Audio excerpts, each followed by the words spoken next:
everybody, and happy Wednesday to you all. Welcome to the Tip-Off, the show that sets the stage for all the most important news, daily fantasy plays, and bets on tonight's 12-game MLB slate and Game 2 of Nuggets-Suns. First of all, hit that like button right now and subscribe to the channel for countless hours of content on the NBA, MLB, NHL, PGA, NASCAR, and every other sport that's in season. I'm your host, Kayla Knierim. Joining me today, we have Chris Spags and Eric Lindquist. Here's where we're going to start. Eric escaped death to be with us today. So naturally, I think that's where we should start. Eric, fill us in on the last 24 hours of your life. Glad to see your face, by the way. Good to see yours. It would probably take 24 hours to go through every single minute detail, but I'll try to hit the broad strokes for everybody here. I'm coming to you live from Wichita, Kansas, which is probably one of my least favorite places, period, from my childhood. Thank you so much. It is not ideal. I know that you're a Missourian and the Kansas City, I'm on the other side of the street. That is unfortunate. It is not the greatest spot you could possibly end up, but I'm happy to be here for one reason that alone, and that is that I am okay. So I have my bachelor party coming up this weekend. Tuesday was supposed to be a travel day, leaving in the morning, get it there in the afternoon, write an article at night. I'm still going to write my articles as I'm going out there. You know, I want to still be accountable and still do my work and whatever else. But Wednesday was supposed to be my stream day, and I was going to have it from, you know, I grew up in Sioux Falls, South Dakota. I was going to be there with my family and friends, and we were going to have a big get together. Haven't seen my nieces and nephews for almost a year now because of Christmas and COVID and all the things. It was going to be a blast. Well, detoured to yesterday where I had to reschedule a bunch of different flights because they kept swinging us around for American Air. They had plane issues for whatever else. But then I get on the flight from Dallas to Sioux Falls. It's all supposed to be said and done. And all of a sudden we're circling Wichita over and over. Like we're going in a circle in a plane halfway through. And I'm like, this is not okay. And the captain comes on. He's like, obviously we're having some difficulties. We're not sure if the steering's working with the plane, whatever else. I'm like, that's an important thing to have down with an airplane is steering. And so end up deciding, you know, they end up landing the plane or whatever. And when we do, there are like a dozen fire trucks. So there's like 4 or 5. And then you just see this flood of fire trucks coming up to our plane. Apparently we were leaking fuel as well. So it was like an issue where they were like, we need to get them off the plane. Everybody, please be relaxed. Everything else, you're not very relaxed when you have sirens and everything else going. I posted a little snippet. We were in a good mood there for a little bit, but we were in a really good mood when we finally got out of there. But we're talking to the fire department guys, the firefighters, and the policemen afterwards, and they're like, "Yeah, you guys are really bad luck. Enjoy your night and get out of here." I'm like, "All right." So we get there this morning. They ended up pushing our flight back like 4 hours. So I'm here. My friends are back in South Dakota with my family. And I'm meeting up with them in Rapid City, which is 5.5 hours across the state tomorrow morning. I'll finally get there. End of story. Holy crap. Wow. Speaking of things that are not Rapid City, that's story. Wow. Wow. Sympathetic right off the bat. No days off. Yeah. Was that a burn? See what I did? Made fun of fighting. Out of your near-death experience. Yeah, that was a good transition. Yeah, it's good. I'm deflecting right now is what I am. I'm still a little amped up, but we're going to have some fun. If there's one thing I can do, I know I can play DFS in the state of Kansas. So thank you so much for that. Because if I was in Arizona, I would not be okay right now. You must have gotten a pretty sick meal voucher, though, I bet, after all that. $12, $12. Yeah, like $48. I could buy a granola bar now. Are you getting any are you getting any credits out of this? Yeah, so I put one fiance on the case. She's good at these things. For me, I'm generally very nice to the people, and I don't get things done as efficiently as I probably should. I'm the sweet one, she's the salty one, and so we end up working and balancing out, and we make a nice dish.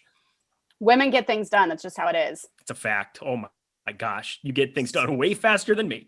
So when does the bachelor party actually start? Technically starts Thursday. It was always going to start Thursday. We're playing some golf over the weekend. Okay. We're on the Black Hills of South Dakota. We're doing like a beer tour, hitting up a bunch of breweries on a party bus, and going to Mount Rushmore. Nothing like a national monument thrown in the middle of your bachelor party. But I just figure all my friends, it's like their first time ever in South Dakota. We've got one Rinpack joining the fray, which ought to be a lot of fun. Yeah. So excited. We'll get some actual live looks at the slate starter, hanging out live and in person.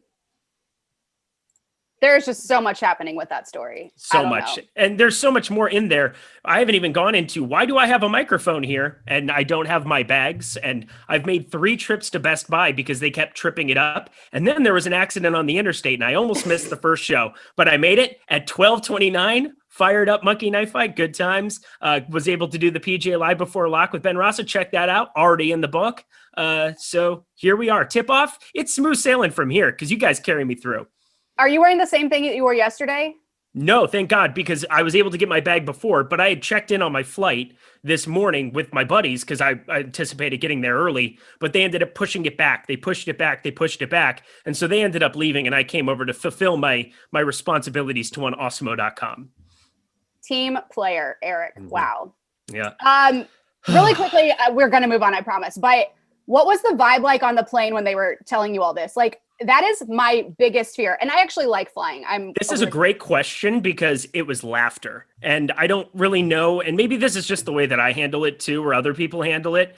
But there was a lot of laughing because everything they said was counterintuitive to what was going on. They were like, everybody, please remain in your seats with your seatbelt fashion. Who gives a shit about a seatbelt when you have fire trucks around a plane as if something's going to happen? It's like, everybody just started laughing. They're like, oh yeah, I'll keep my seatbelt on, whatever, who cares? But it was actually a pretty good mood with everybody there. I don't know if that's a Midwestern thing, everybody flying into Sioux Falls or what it is, but everybody was just kind of like laughing. They could not believe that this was a real thing that happened. But, yeah, I would say on the other side of it, I don't know how my buddies feel post everything, but I don't know. Maybe I feel lucky in the regards of like, oh, something bad really could have happened, but it doesn't feel like it was going to happen. Like, I don't know. I would find it strange to be like, that would be the way to go out, is like a plane blowing up on a runway after landing with an accident and all this other stuff. That's not the way that I'm going to go. I'm going to go from a heart attack from Puppet Lindquist.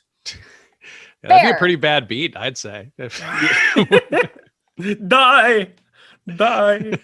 Well, it's going to be hard to top that, but we're going to try here. First up, we're going to talk about our sponsor, No House Advantage, who is taking a different spin on daily fantasy sports by offering player prop contests across the NBA, MLB, NFL, and PGA for cash prizes.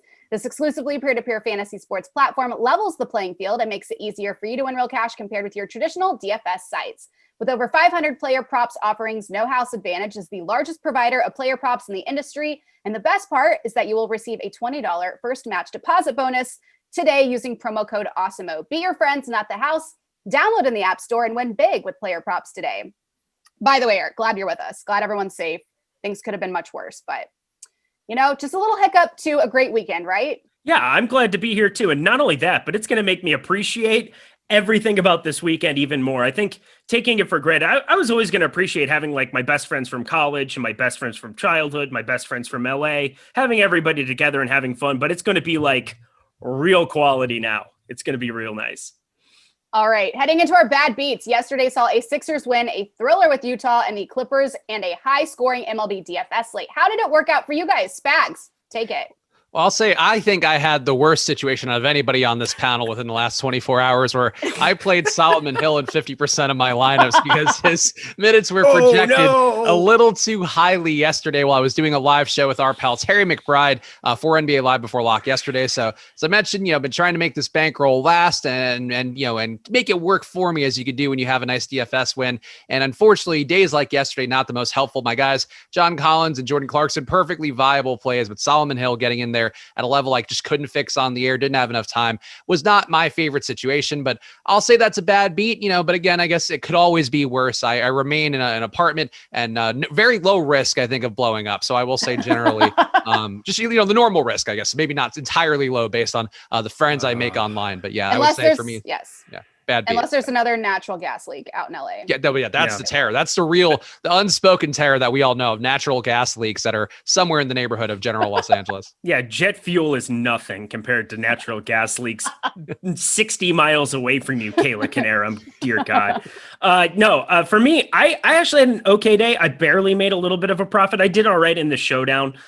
Really what you needed to do was just take my game one lineups and transfer them to game two. It seemed like that kind of ended up being the thing where it was Embiid, Gallinari, and Hoarder. Gallinari, I don't know why I decided not to go back to it. We're going to talk about Monty Morris here a little bit later too, but capitalizing on recency bias, a huge part of my process come this time of year where you have 1 and 2 game slates. Everybody just expects the same thing to happen through and through. The other piece that I just didn't have enough of, and I'm also upset with myself, was Zubats, somebody that I never should have been lower on in that spot. Going to have to be on the floor a lot more in this series just to match up with the size of Favors and Gobert. But yeah, I could have had an even better night had I been more meaningful on both of them, but definitely capitalizing on Mitchell and one Joel Embiid who just crushed. It was great. All right. With the tip-off back as part of a 3-hour MLB stream today, let's start off by heading to the Diamond for some of the top bets and plays on tonight's MLB slate before MLB Deeper Dive and Live Before Lock crew takes you through the full slate right after the show here today. That means the return of our segment, Stacks on Stacks, a look at some of Awesemo's top projected stacks of the day straight from the Awesemo Top Stacks tool, which is a free premium tool on the site today. So guys, which of these do we like the most? We've got Mets at Orioles, 9% chance of being top stack plus 8% expected ownership. Eric, we'll start with you. Did we want to go through these one by one or all of them? It depends. I haven't done this segment yet, so I'm super excited. Okay. I'm like a kid in a candy store. This is the best day ever. Well, that was the fakest enthusiasm ever. But I feel like, Kayla, read through all of them, and then we can talk about the ones that are most relevant. Yeah. Perfect. Then we've got Dodgers at Pirates, 8.2% chance of being top stack plus 8.3% expected ownership. Next, we've got Brewers at Reds, 7.7% chance of being a top stack plus 12% expected ownership. Following them, we've got Yankees at Twins, 7.4% chance of being a top stack plus 6.3% expected ownership. And Red Sox versus Astros, 6.4% chance of being a top stack plus 6.9% expected ownership. Maybe we should start with Spags. Hey, Kayla, let's take it from the top again. Let's go one by one. I think that's what we should do. No, I will say for me, the Mets are the team that I'm most intrigued by. They're going against the former Dark Knight, Matt Harvey. That is a spot that should pay off a little bit more than it has at times throughout the year where we have seen teams stacked up against Matt Harvey as chalk plays. On MLB DFS slates not get the results, but it is starting to heat up. In Baltimore today, we have 83-degree weather, 70% humidity expected at the park, and Baltimore's park is going to play for power. The Mets also a team that have had a ton of power recently. If you've watched some of our MLB shows, you'll know I've been writing the Pete Alonso, really just a hot bat in general, but getting some of the home runs right recently, had a double dong yesterday. He's a guy today that projects for 11% ownership in the most recent run we have for Awesemo. I think that's too low of a number. The stack to me, I think as long as the ownership doesn't get crazy over the next 2 hours, and I'll be back on MLB Live Before Lock to talk about it more. But right now, to me, I think the Mets are my preferred stack, and Milwaukee, a team that just seems overowned in a way that I would probably try to avoid on a slate of this size. I'm surprised the Dodgers are coming in at flat ownership, flat leverage here in this spot. So going up against Tyler Anderson, a lefty that we've seen a lot back in the Coors Field, they've been much more effective. But we're seeing an LA team that's starting to get healthy. We got Mookie Betts. We've got Chris Taylor, who's just been smacking the ball now in the 2-hole. Kind of a unbelievable season for him. Cody Bellinger in the 5-hole starting to get back there. Albert Pujols, a righty. Justin Turner, righty, up against Tyler Anderson. And then the back half of this lineup, Pollock, Smith, and Luck's starting to come on a little bit. Big appeal for me on DraftKings is none of them are priced above 5K. So you can kind of mix and match those guys across the board.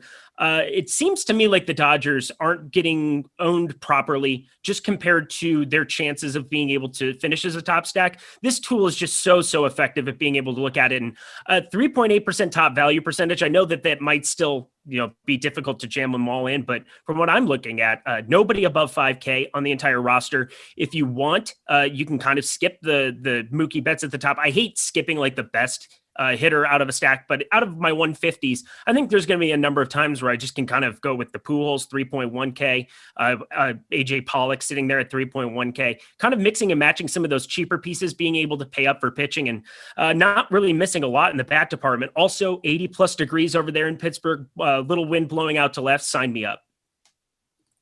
All right. Anything else we want to add here before we move on? No, I think the Dodgers take is one that I would have also given. I was trying to stick to one, but because obviously there's a lot of stacks today on a big slate, it's sort of hard to not like a bunch of different stacks, but I'm with Eric's take as well. The Dodgers look pretty solid in Pittsburgh, a humid day there, and going against Tyler Anderson, a guy who gives up a pretty generous barrel ball rate and fly ball rate. Both the things do start to pay off over the course of time and in hotter weather. And I feel like the Yankees too are a team that intrigues me. Really both sides of that equation intrigue me. It's something that we talked about this morning on the strategy show where Greg has really been Greg Ehrenberg has been talking a lot about spin rates. Actually, a lot of the industries have talked about spin rates. So it's not something unique to Greg, but he's following it pretty closely. And the Yankees are going against Randy Dobnak, who's not a great pitcher, a mediocre bullpen behind him for Pittsburgh as well. But on the other side, Garrett Cole is going to be a volatile play that, again, the guys will be talking about a lot more in the deeper dive. I'll talk more with Pete McCarthy on Live Before Lock in a little bit, but Garrett Cole's going to be very chalky today. And there's some legitimate questions about how much of a benefit he's been getting in the last few years by using some of those foreign substances. The spider tack in particular is one that he was interviewed about that's gone viral on social media, him giving a complete non-answer for a minute and a half about whether he's using that stuff or not. But if he is a guy who is going to be affected by just not having his special little sauce there for him for the next few days, his Michael's secret stuff or whatever from Space Jam, I feel like this is a spot where maybe Minnesota can go off too. So a team that's not part of the top 5, but overall the game could certainly have some run production overall. Yeah, I could see taking a couple shots there. I don't want to overreact too much at the moment. I think over time we're going to see how much MLB cracks down on it. I'm not even sure how to go about gauging it. I just know that I can go to Baseball Savant and look at a bunch of spin rates for a bunch of those guys and kind of see guys above 2,200, 2,300 if they're linked to the substance. And obviously Garrett Cole would be one of them, being able to short them in some spots, because that is such a big part of being able, when a four-seamer is the pitch that's getting thrown 50% of the time, and you can make that somewhat tricky and then couple that with a pitch that moves with a ton of vertical movement, you're creating a lot of swings and misses. And that's what Garrett Cole can kind of do better than just about anybody in baseball. So I don't completely hate that take either. Maybe having a couple of Twins, it would be justified that I would win today with a Minnesota Twins stack and a Los Angeles Dodgers 3-man, 5 and 3, all of them up for all the good karma with me. I was going to say, after, your near-death experience, you should just bet everything today. Yeah. Oh, that's really the solution, is dig myself even further into a hole. Well, Eric, It sounds like you've been on fire recently. I have really, really been in fuego. Not even gonna lie, dude. You're too good. Been all too you're literally. Too good. Oh, I just gotta keep you around forever. This is fantastic. Really quick in the chat, someone brought up an excellent point about public Lindquist, which just Spags reply said, game time decision. So TBD. That was supposed to be on our Wednesday show as promised. So I know it wasn't. Well, here's the issue is that normally it's Eric who does the run sheets and I did the run sheet today and I just used the one from Thursday. So I'm moving around Dr. Raza segments and got confused and then basically ended up with the puppets here. The puppets within arm's distance here. He could show up at any time, but he's got back issues. He just had a traumatic flight for himself in a little children's toy plane. So it's been a whole day for Puppet Lindquist. I don't want to. Oh, I'm so sorry to hear that for him. What a terrible deal. He's getting married, actually, to a sock with lips drawn on it. So good. All right. We're going to keep things in the MLB for a second as we head over to Biggest Bet. Which of these top 5 odds getters on OddsShopper do you think is the best overall bet to hit a home run tonight? Fellas, are we with? Okay, good. All right. First up, we've got Ronald Acuna plus 245 to hit home run. Freddie Freeman plus 270. Rafael Devers plus 275. Pete Alonso plus 275. And Rhys Hoskins plus 275. Spags. For me, I think it's going to be Pete Alonso again. And I don't want to keep beating this into the ground because it's worked out pretty well. And normally when you continue to chase a guy who's performed well for you, at some point variance is going to hit and he's going to underperform. But Pete Alonso on the year has sort of impressed me. And he's a guy that I was targeting really for parts of the early portion of the season, just talking about how, hey, last year was, I think, a bit of a down year. I think there's positive regression coming his way. There's nothing I'm seeing that leads me to believe he shouldn't be the power hitter we've seen for the last few years of him being in the league. And this year too, over the last season, he's had a 16-degree launch angle and 91.5 mile per hour exit velocity, both the best marks on the Mets, and both numbers are going to have you driving home runs a lot. Going against Matt Harvey, a guy who gets hit really hard as well, gives up a nice launch angle himself, and does give up a lot of power to both sides of the plate, over a 220 ISO to both lefties and righties. This is the kind of spot where Pete Alonso should pay off. The fact that he's 11% owned on DraftKings to me just seems light, especially given that he is running hot as a bat, has multiple home run games and multiple home run games as well. So the spot for me for Pete Alonso, I think he's just a little bit undervalued. The other guys too, it's a strong day. That Atlanta Philly game, I think, has a lot of potential picks, but I like, the fact that Pete Alonso's kind of alone amidst that game tells me that he's probably a stronger play than the field might believe. Yeah, I got to go to the Atlanta side just because of the amount of pop that exists up and down for specifically Acuna and Freeman. That's not going to surprise anybody. Zach Eflin, decent enough pitcher, but we're still seeing enough pop coming up here for Acuna.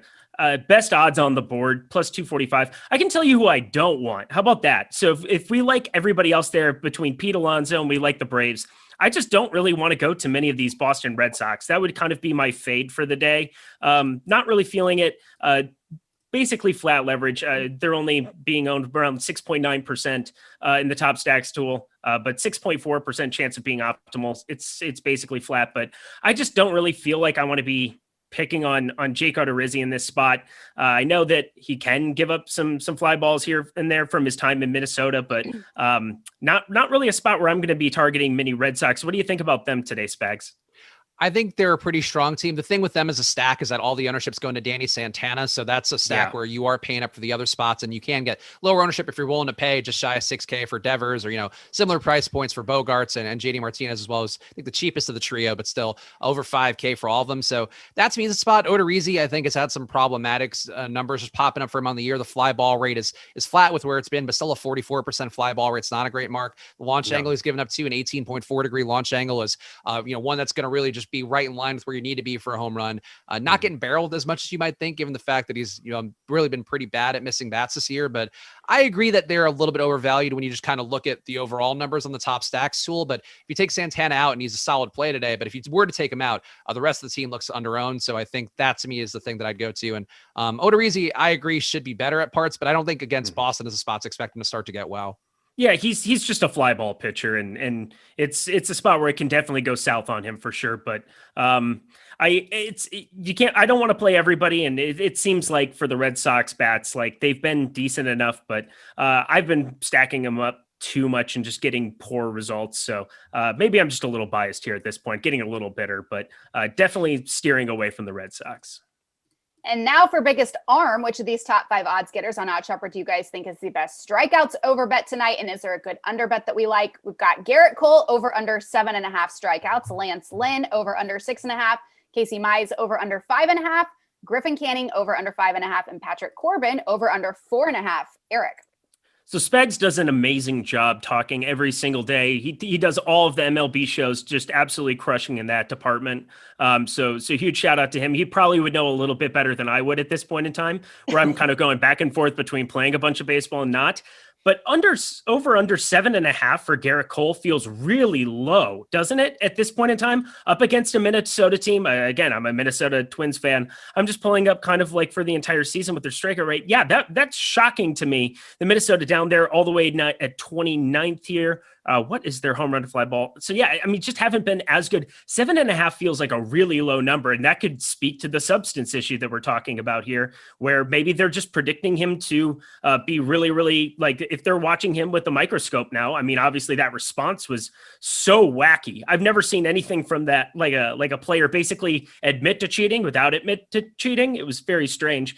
And Garrett Cole 7.5. This should be around 9.5, I would think. So even with this substance issue, even with everything gravitating around here, I think I probably want to be leaning on an over, but that just seems like a low number.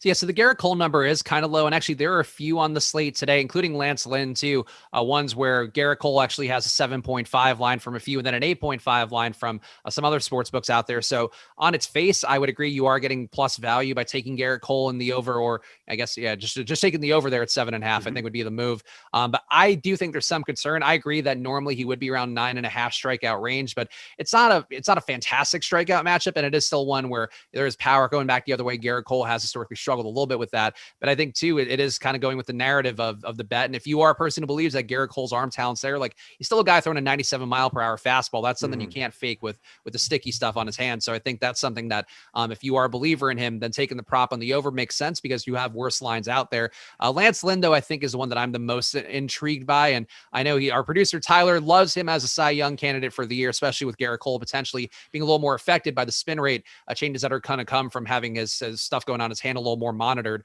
But I think Lance Lynn is probably really one of the better bets, and another guy too who has a 6.5 line in some books, a 7.5 line in others. So it does mean that there are books out there inching towards the over. I think the spot also would indicate that. But I think overall it's a slate where honestly I would mind the strikeout bet for enough guys where usually we're kind of struggling the segment to go like, oh, this guy, I don't know. Casey Mize going against Seattle's another spot that he can have good results. He's been improving throughout the year. Griffin Canning is the one that I don't like. I think I'd be inclined to take the under on him because the power that he gives up, I think, just makes it tough for him to stay stay in games long enough, as well as that takes him a while to finish off at bats. About 4.3 pitches per plate appearance is not the best. But Patrick Corbin too, I think a little undervalued, a guy who should maybe do for positive regression. Not a great DFS play today, or, not one that's going to be fantastic in terms of ownership and the value represents, but there is still value in the markets. If you are going to think like me, that he can be just a little bit better, the spot today for him should be one that's good. So a couple bets you could take, I think today in particular, and I wouldn't mind all of them, but Lance Lynn to me would be the one I feel the safest overall. This is a betting show, so I do want to bring up one guy that you should bet right now for AL Cy Young. If you don't bet Carlos Rodon, you shouldn't be betting right now. Like, I think that there's an absolute betting opportunity to go to Carlos Rodon right now at a flat 2 ERA, 0.93 whip, looks really good across the board. He only went 5 innings up against Toronto there, but another fantastic outing. If you're going to start spinning the narrative, that's great, that Garrett Cole is going to start regressing here, and you're going to have a wide open category, you can get some longer odds on Carlos Rodon as it gets later into the season. I mean, his stuff has been really, really good, been pretty darn impressed by him, and I think you can find some longer numbers across the industry with the help of odd shoppers. So what do you think about that one, Spags? I think that was something that Greg talked about this morning, which, that's how we landed on Tyler liking Lance Lynn. It's that taking any of these guys right now would be a decent bet, and one, too, where if Garrett Cole has a bad start today, your cash out odds are probably get a little better too. The number that you're getting back, you might immediately make a profit, or you can ride with a Lance Lynn or a Rodon. I think those guys would stand out. I would say Tyler Glasnow is another one that I think could be in the hunt too, who has not seen a big drop off, though maybe something to watch for him too. But right now there's a little bit of variability here, because if these guys are, 5% worse in terms of strikeouts, like a Garrett Cole, if he's closer to where he was in his Pittsburgh days, that is a drop off that's big enough that he's a Cy Young favorite that can change immediately. So same thing for Trevor Bauer on the other side. Like, there's a lot of ways here that these guys can take big drops. So I ain't taking some of the longer odds guys who maybe haven't been quite as good in terms of strikeouts, but are in that range, like Lance Lynn and then like Rodon too. I think I'm with you that those are probably good bets to take right now in the hopes that the market does overcorrect. Great stuff from you both there. Eric, were you going to add anything? Oh, I was just going to say that if Nerd Ass Greg agrees with me, God knows I wasn't watching the MLB show today because I've been a little preoccupied, but that makes me feel really good that he's on board with that too. But you brought up Lance Lynn talking about the White Sox, and that was something that I had looked at a couple of days ago where I was trying to piece together, and I mean, watching that press conference was just absurd, or watching him answer that one question, should I say. But I've been trying to find some value in some of those spots, and I think Carlos Rodon was one guy that I thought just was at like 40-1 or something that I saw him at pretty recently, or 35-1. It was something ridiculous. I bet him at 25-1, and I feel pretty good about that number from earlier this year. You just try to identify one or two longer shots on some of these boards to keep interested over the course of the year. And if you get a cash out option or something that shows up later down the line, because it usually shows up like come August or so, you could take advantage if you start seeing regression with Garrett Cole. All right. Hope you all are listening, because we've got some awesome stuff for you. Give us a like and subscribe so you can keep up with all of our shows, DFS offers, giveaways, and much more. Once you subscribe, hit that notification button to get alerts when our shows go live. And be sure to also check out the promo code for the new Awesemo Plus members only that we have for this show. Use promo code TIPOFF at checkout to get 15% off your first week of Awesemo Plus Platinum. That's TIPOFF, all caps, one word, for 15% off your first week of Awesemo Plus. If you are a new member, of course. We also have a giveaway running for the NBA playoffs. Check out the pinned tweet on @Awesemo_com to enter, follow the instructions on the tweet, and pick whether you think MVP Nikola Jokic or Chris Paul will have more points tonight. One random correct guesser will win a free month of Awesemo Plus Platinum valued at $90. Guys, what do you want to say about Awesemo Plus Platinum, by the way? How great is it? It's fantastic, and there's really no way around it. I know that this is the MLB stream, so that's why I felt good about digging into a couple of odds on a couple of other plays, because I don't get to talk MLB that much, and the one reason that I don't even need to is because we have the top stacks tool and we have the top pitcher tool. I'm able to make profitable lineups without the amount of time and research that I'm putting into NBA and PGA, which I'm a little bit more involved in at the moment. And somebody like Spags, who's doing amazing work, I can tune into a show here and there and make positive EV lineups without even trying. You can just make great data-driven decisions every single day. So, I mean, that's the main reason that you want to be checking it out. Well said. All right, we're going to move to Showdown at the DK Corral. Let's get to the NBA now, with the Suns leading the Nuggets 1-0 with no other series going on this game, with Denver as a 5-point underdog. We'll have the biggest tournaments tonight. Which plays look the best? Let's talk about it. Okay, first of all, is there a value play that really jumps out to either of you with the Nuggets or the Sun side? Spags, we'll start with you. Yeah, I think in terms of value, Austin Rivers probably looks like the best play overall in terms of guys who are actually in the rotation who should be playing decent minutes. And Austin Rivers, I know, also has a decent prop line from Awesemo today with a 66% chance of getting the over on 1.5 assists, which is not, a fantastic line to see for DFS, but I think anything blowing towards an over for the most part in the prop markets, I think gives me some hope for Austin Rivers overall, just to have an okay day. And for a Showdown in particular, guys like Austin Rivers, to me, normally not guys that I'm dying to load up on a main slate. He's a low usage guy, doesn't get a ton of assists, but does get a ton of court time. For Showdowns, they could be even more crucial. So I think Austin Rivers is the one that really jumps out. I also don't hate taking a flyer on Paul Millsap. And I think one guy too, who's going to be affected by Will Barton potentially back, who might've been a value play in the mix, would be Marcus Howard. It's sort of hard to see him getting any minutes in the spot if Will Barton's going to be in taking some of those wing/lead ball handler minutes that Barton has. And whatever Barton's playing tonight, I think is probably not going to be enough to pay off his price tag. He's somehow 6,400 in this DK Showdown. So in this spot, it's not a great value slate. You can also go to Phoenix for some guys, but I think, to me, I would say Austin Rivers probably the chalk option, the most obvious option. And if you're going to take flyers, Torrey Craig, Dario Saric is back in the rotation ahead of Frank Kaminsky last game, Cam Johnson. These are the guys you have to hold your nose and play today just to make lineups work for a DK Showdown. Yeah, this Will Barton thing is uncomfortable, and we're still in a hurry up and wait Michael Porter Jr. thing. I talked with Greg earlier. I don't think Michael Porter Jr. plays, and I think this Will Barton news trends towards that. I think that they were like, hey, Will, and he's been looking good. I've been watching a lot of the pregame stuff for the NBA because, it's playoffs, and we love NBA. That's my baby for sure. But Will Barton's looked really good in pregame. Now, that's not an actual game. I don't know, but it seems like this Michael Porter Jr.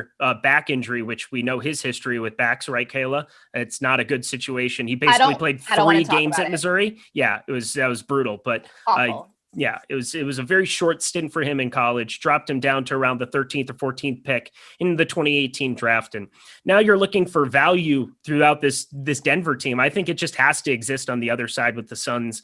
I don't see a whole lot. I think it gets really, really muddy, especially if you get Michael Porter Jr. ruled in. Now, if you don't, we get to see what that starting lineup looks like. I'm assuming Will Barton's not going to be in it. It's hard to project Will Barton for anything more than 14 or 16 minutes. But the one guy on Denver that I've really got my eye on, just in the event that it ends up breaking this way, is Paul Millsap. And I hate saying that out loud, but I think that there's a huge, massive upside. Had the second highest usage on the team with, there's like 15 guys you have to take out the floor from Denver with all of the moves that they made. It's impossible to say everybody, but like Will Barton, the guy RJ Hampton that they got rid of. You got to take a lot of guys off the floor, but he had a usage just over 27% with those 5 guys that were continually out off the floor. Jamal Murray goes in that bucket, Will Barton as well.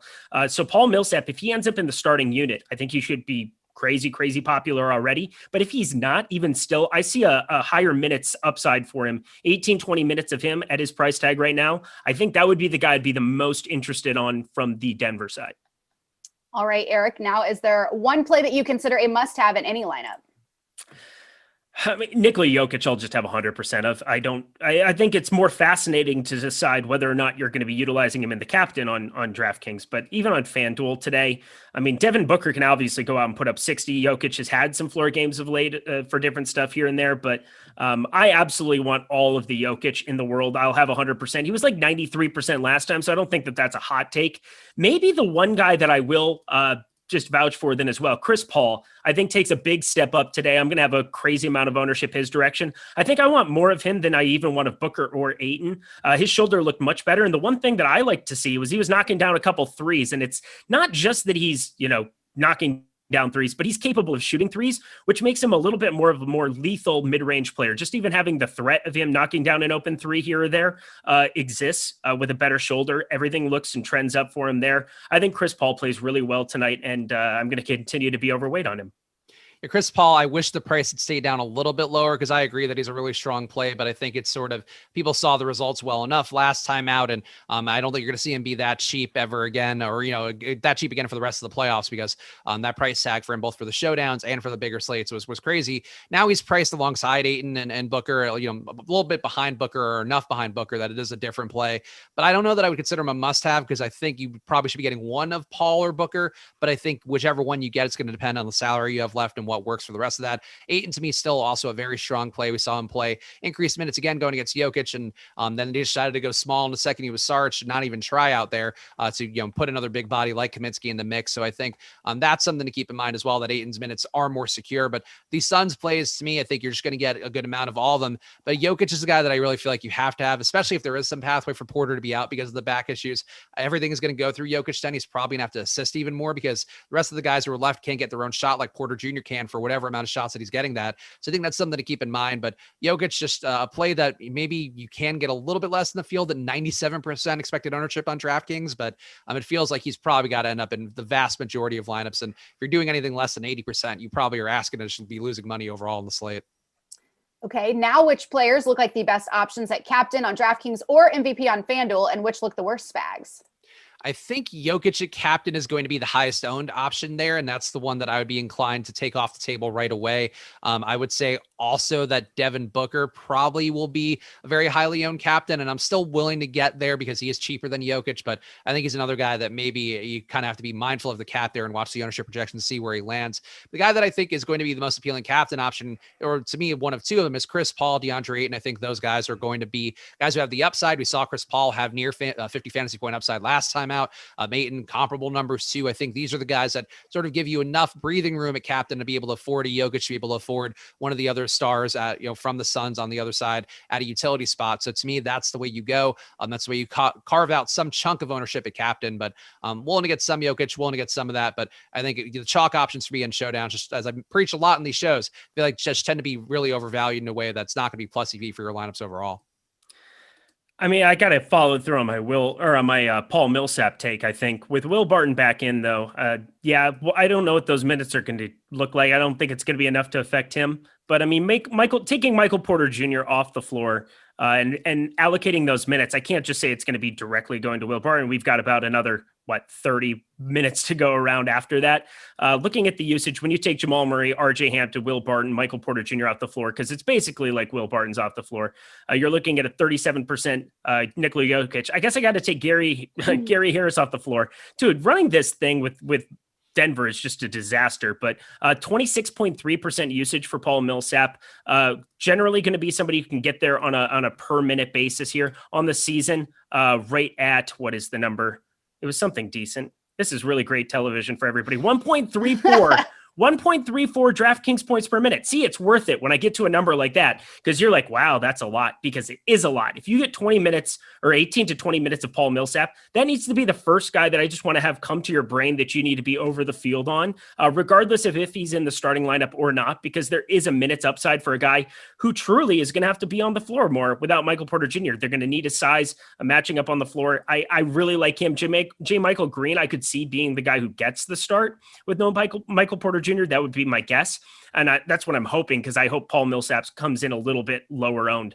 So I'll follow through with my captain exposure there. And then the last guy, if you're just trying to find the combination where you can get 3 of the 4 and not have it be completely crazy, Torrey Craig played a lot of minutes last time out. He played 17 minutes, which is a ton for a dude who, if you play him at the captain slot, is only 3,300. I think that there's some builds and I might experiment with him there. He can get a stocks upside, had 2 blocks there, can get there in steals as well. Very, very strong defender. That's how he gets on the floor. But then some decent usage, 21.4% usage, 31.7% usage his last 2. He's a willing 3-point shooter for sure. So if you want to take a really, really low owned dart, maybe his direction too. And lastly, Eric, are there any ways to get different with your lineup constructions? Yeah, I would say both of the 2 that I just said, captain for both of them, definitely fall into the mix. And I'm basically saying it. I don't have a sister, but I wouldn't want to kiss her. And I think there's going to be some difficult ways to play Nikola Jokic. Follow with me, okay? It's been a day. Nikola Jokic at captain makes it very, very difficult. So I like what Spags said there. Obviously, I think that is the optimal way to be going about building your lineups. And we're seeing that expressed in the ownership, 33% plus, basically showing up in a third of lineups as a captain. He's going to be, I'd be shocked if he wasn't, 90% owned in the flex, but we'll have to see. I think both of those ways, just finding a different way to get a little bit different at captain makes a lot of sense. And then Monty Morris, I'm going to just bang the drum for Monty Morris. Had an abysmal shooting game, 1 for 10 from the field last time out, 0 for 4 from 3, complete dud, burned everybody in the entire world. but there is upside that exists there, especially if they need some scoring coming off the bench. Monty Morris is going to be a big part of my lineups tonight. Yeah, I would say for me, one way to get different, other than what I talked about with just taking Jokic out of the pool as captain, or at least substantially decreasing him as much as you can, would be, so this is something I talked about in Live Before Lock yesterday, and I think it's an intriguing strategy for showdowns where, the example for me was over the weekend with the Nets showdown against the Bucks, and DeAndre Jordan was a play that ended up picking up a lot of momentum because a lot of the sites out there, including Awesemo, gave him 8 minutes as a projection, and that was enough to get him to pop up as a 1K play. In that same game, we saw Mike James unexpectedly get a ton of minutes and then be actually the 1K play that you needed to win a tournament. Nobody was on. And I do think if you look at some of the value out there, where you have Dario Saric at 1,400, I don't think it's a crazy idea to find guys like him, like Torrey Craig, and just try to get equal amounts of everybody in that price range, even if they are guys who are going to project poorly. And I'm not saying go crazy. Don't go to Javon Carter quite so much, or don't go necessarily to Jalen Smith's another guy who's basically not going to play, but going to Frank Kaminsky, going to Paul Millsap, who's in that range. I think he's going to be a little bit less of a hidden gem because of the Michael Porter situation, but going to those guys, taking a risk on Marcus Howard, just sort of spreading that ownership around rather than going 100% Torrey Craig or, whatever high volume amount that you would go to for those guys. To me, just taking more risk across the board to a bunch of different guys rather than leaving it in one pool of guys would be the move. And that's something I think for showdowns that I'm still going to explore for myself, but I think is something that I would recommend because it's one, and I am pretty confident that there is no way the people who did win with Mike James the other day, that last weekend, there's no way they could have projected him to be in. So I think they're just doing something like that to flatten out their ownership for that cheap value that it gets you to get every single other guy into a lineup.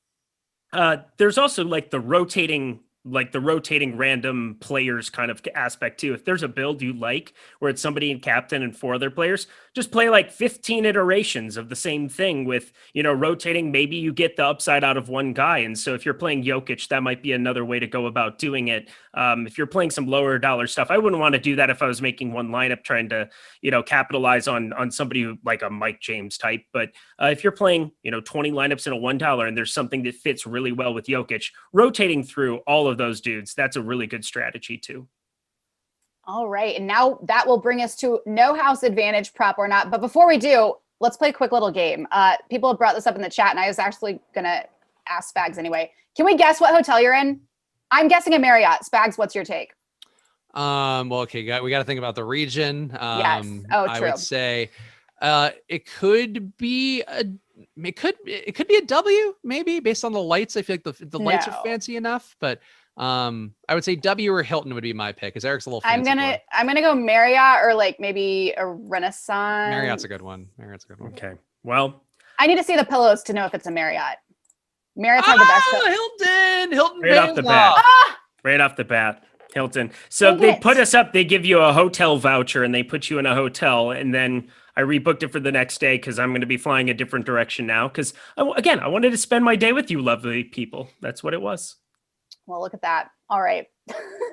This lighting sucks, though. Let me just say, I'm going to say, I understand Kayla being self-conscious about the lighting and the different things, but also shout out to Hilton Internet, because how much better is this than yours? Oh my God, from your travel days. This is fantastic. So much. I was in a beach cottage, so on an island. Oh, I'm Samantha. I am fancy. Oh, look at me in my palace. Oh. My point was I was not around solid Wi-Fi, whereas a hotel should have pretty good Wi-Fi, I would think. I would hope. I mean, sometimes it's definitely not the case, but yeah, it does seem like you were in one. I feel like this is probably one of the better connections we've had on this show overall, but better than Greg's. Let's talk all the bad connections. Greg's connection sometimes. Well, look at that piece of shit. It's not just Kayla's. Wait, better or worse? Is this a better or worse aesthetic than my regular? This is a little bit better, isn't it? It's a little more obviously a hotel than your apartment, which is clearly a clandestine hotel. Thank you, Spags. Even today, I got an alert saying that my internet doesn't have a good connection. I don't know, you guys. Seems like a personal problem. You should address it. It is. Oh my gosh, it is. Never ending. All right, no house advantage, prop or not. Sticking to the NBA for some of no house advantages. Props of the day for key players. Do we like the over or under on them? And how many points would you guys assign? We've got Nikola Jokic over under 6.5 assists, Eric. Oh God. So I haven't even looked at this, but I know his assist rate's been down a little bit here. So, I mean, I don't want to just I'm trying to stall for time and pull up the NHA projection. I don't think I'm going to get there. The projections, I don't think were updated before the show. So that's why, okay. That's why they're a little bit tougher than usual. I don't even know, but I would say that because his assist rate's been down, I know that over on a couple of other sites and a couple of books around the industry, it's been 5.5 is a number that I've seen floated around in some places. So I think I'd be inclined to take the over on this, but it is so close to a 50-50 number for me at 5.5. So yeah, I'll take on 6.5. Maybe I'll slide a little bit with the under. I mean, that's going to be right in the ballpark where it is. So it's a very efficient line based on other numbers I've been seeing floating around. I'll side slightly, especially with Will Barton in now for maybe 12 minutes or so. I'll take a little bit on the under.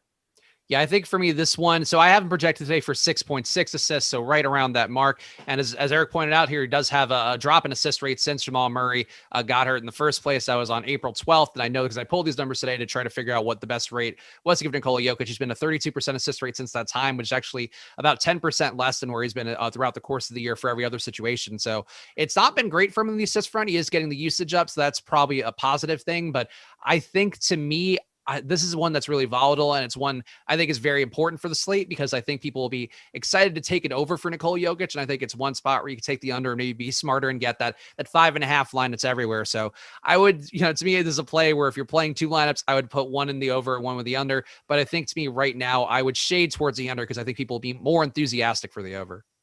Next, we have Michael Porter Jr. over under 20.5 points bags. So this is one where I would have him taking the over, but that does account for the fact rather that this back issue could be something that's not ideal. We did see him have one of his less great games last time out. The whole team kind of suffered, and Porter was just kind of kept from getting the shots up that you'd like to see. I think he can find a way to get more shots up, but the back is a legitimate question. And I think in this spot, I don't mind taking the under here if I'm playing him a lot in DFS sites tonight. Obviously going to be subject to him actually playing today because him getting downgraded to questionable with a back issue that we didn't even know was back in the picture is not the best. But in this spot, I think watch it closely. But to me right now, I think the place that I would go under on Michael Porter Jr. would be on no house advantage. And on DFS sites, I think you play him if he's in.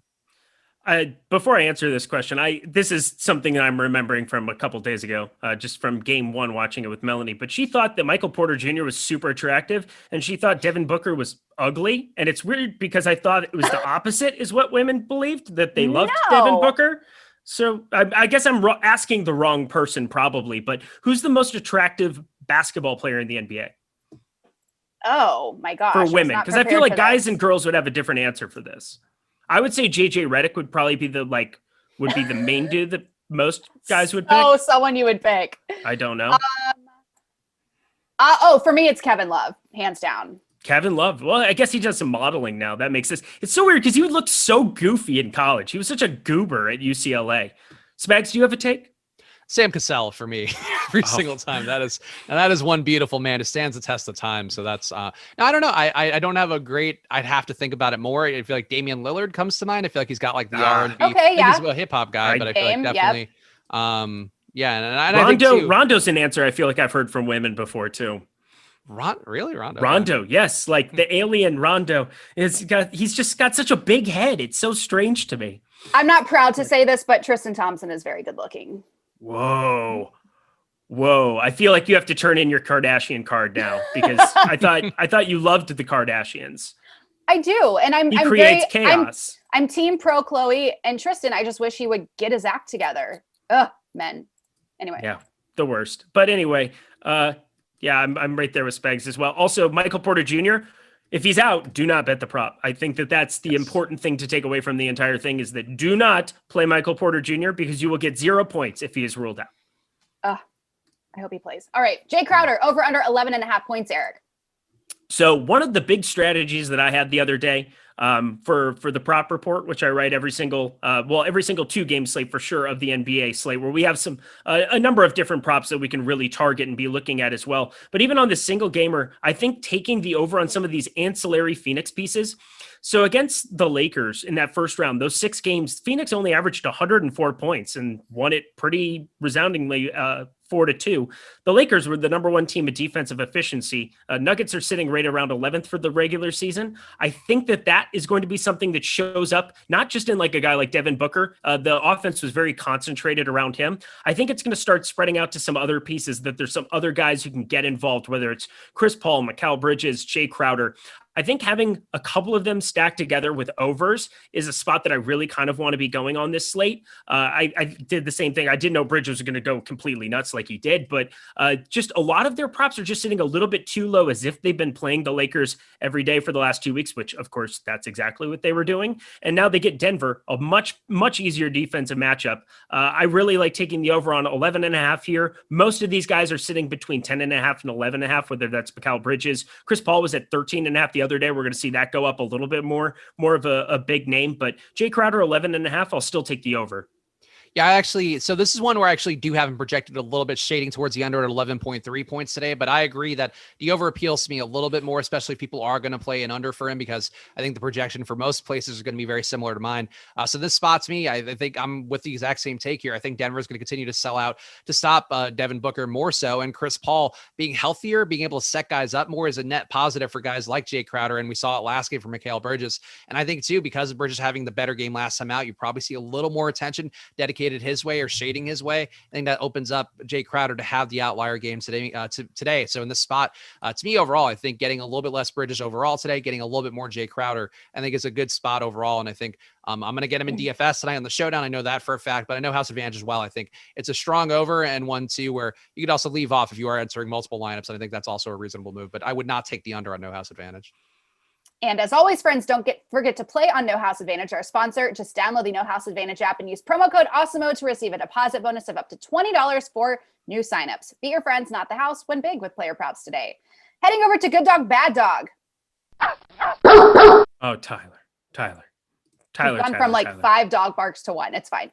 Oh. In real life, there is no such thing as a bad dog. In betting in DFS, there are a lot of underdogs who may have no chance in their game. Spags, give us your good dog. I think my good dog for the day is going to be the Denver Nuggets. Obviously, we do have all the baseball games to choose from too, but I really do want to see Denver take this one. I have some concern. It is a 5-point spread going against them today, but getting maybe one guy back, hopefully Porter Jr. plays, and you can throw this bet out the window if Porter Jr. is not playing, because I think this team might be screwed if that is the case. But I think you're going to see better shooting from Monty Morris. I think you still have the chance of having a Kevin Pazzo outlier day. There's a lot of ways here for them to just be better and to be good enough to steal one here and steal home court advantage. So that's the pick that I'm taking. Okay, so if you're going to go the NBA, let me head to baseball.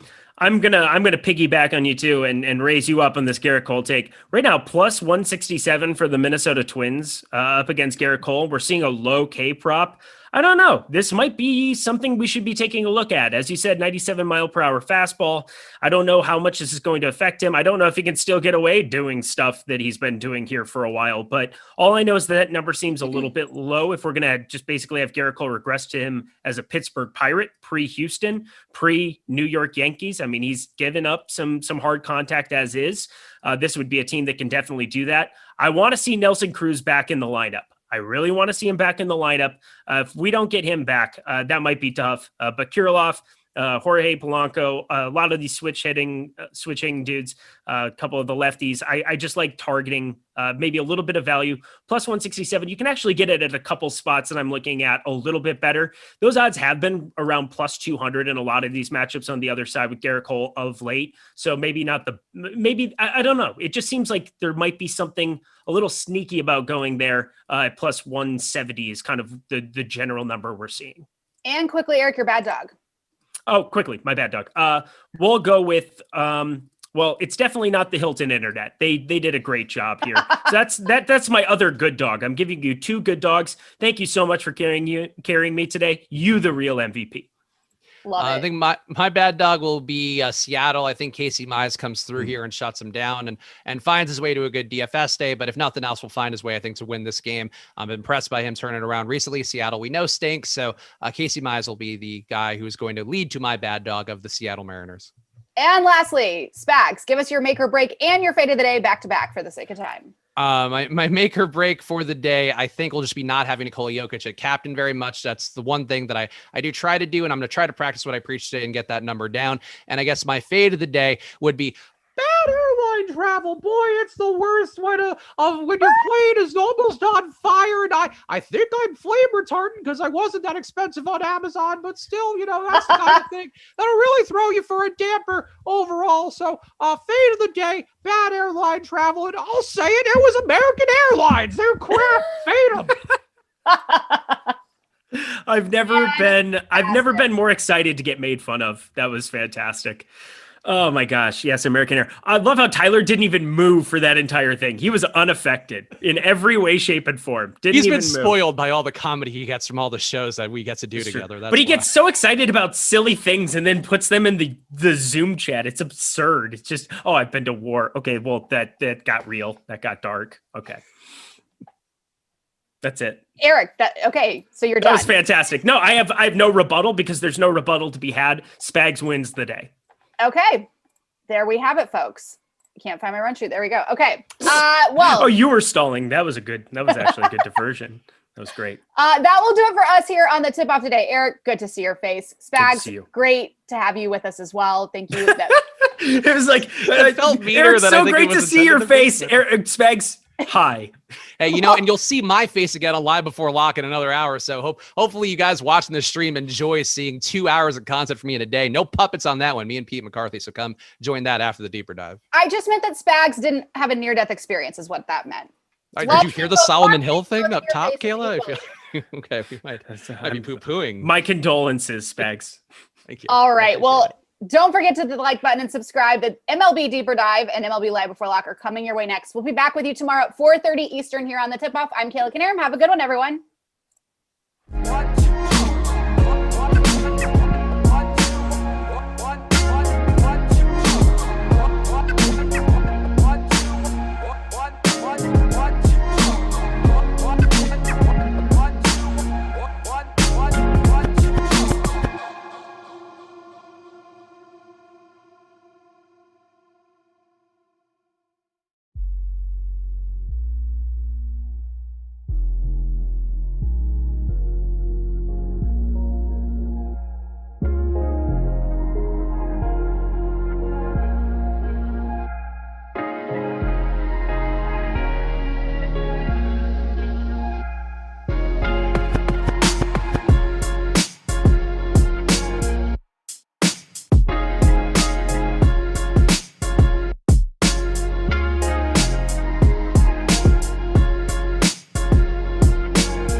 All right, good afternoon, good evening, wherever you are on the planet. We appreciate you spending some time with us as we get you ready for a busy 12-game slate tonight on the diamond. Weather pending around. You know you are covered across the board, and really across the board when it comes to stacks, to pitchers, and how the weather is going to impact everything, as we will take the deepest of dives with you. And it's not going to be me, thank goodness, joined by two of the top experts out here, including the boss and Alex Awesemo Baker. DFS Max is in the house as well, where you can follow Max on Twitter at DFS Max, at Awesemo DFS for Alex, at Shander Show for me. And the show itself, presented and brought to you by JockMKT, will tell you all about an amazing opportunity for you to take advantage of live in-game opportunities to make money when it comes to a DFS standpoint. JockMKT, all about that. But really, gentlemen, as we begin, there are a couple of obvious ways that we can always approach a 12-game slate, but there's also some narratives out there that may impact some plays. And I'm surprised, honestly, Alex, I am surprised Max had the stones to show up in his Yankees hat after all of the chaos surrounding Garrett Cole today. Man, I haven't even been following it. I was at this FSGA conference, it's like the gaming association. So you guys got to tell me what's been going on with Cole, because I heard there was a crackdown on this tar, but I feel like every single pitcher like uses it. So man, like it'll be really interesting to see how this plays out. Yeah, I mean, I think I go by the motto, if you ain't cheating, you ain't trying. So, I mean, anything that helps you win, come on, bring it on. So I'm in Garrett's Cole camp, even though I'm a Yankee fan. I mean, if he was in a different team, I'd still be like, whatever, who cares? It's hard enough to, like, you know, throw a baseball 100 miles an hour. These guys need help, you know, to get these strikeouts and get us these 2 points on DraftKings. So whatever works, Eytan. Yeah. Look, I have always said it here as an Eagles fan that was robbed from Belichick in the Super Bowl in 2004. I just wish my guys in Philly were smart enough to cheat. Right. I mean, that's it. Yes, I'm with you.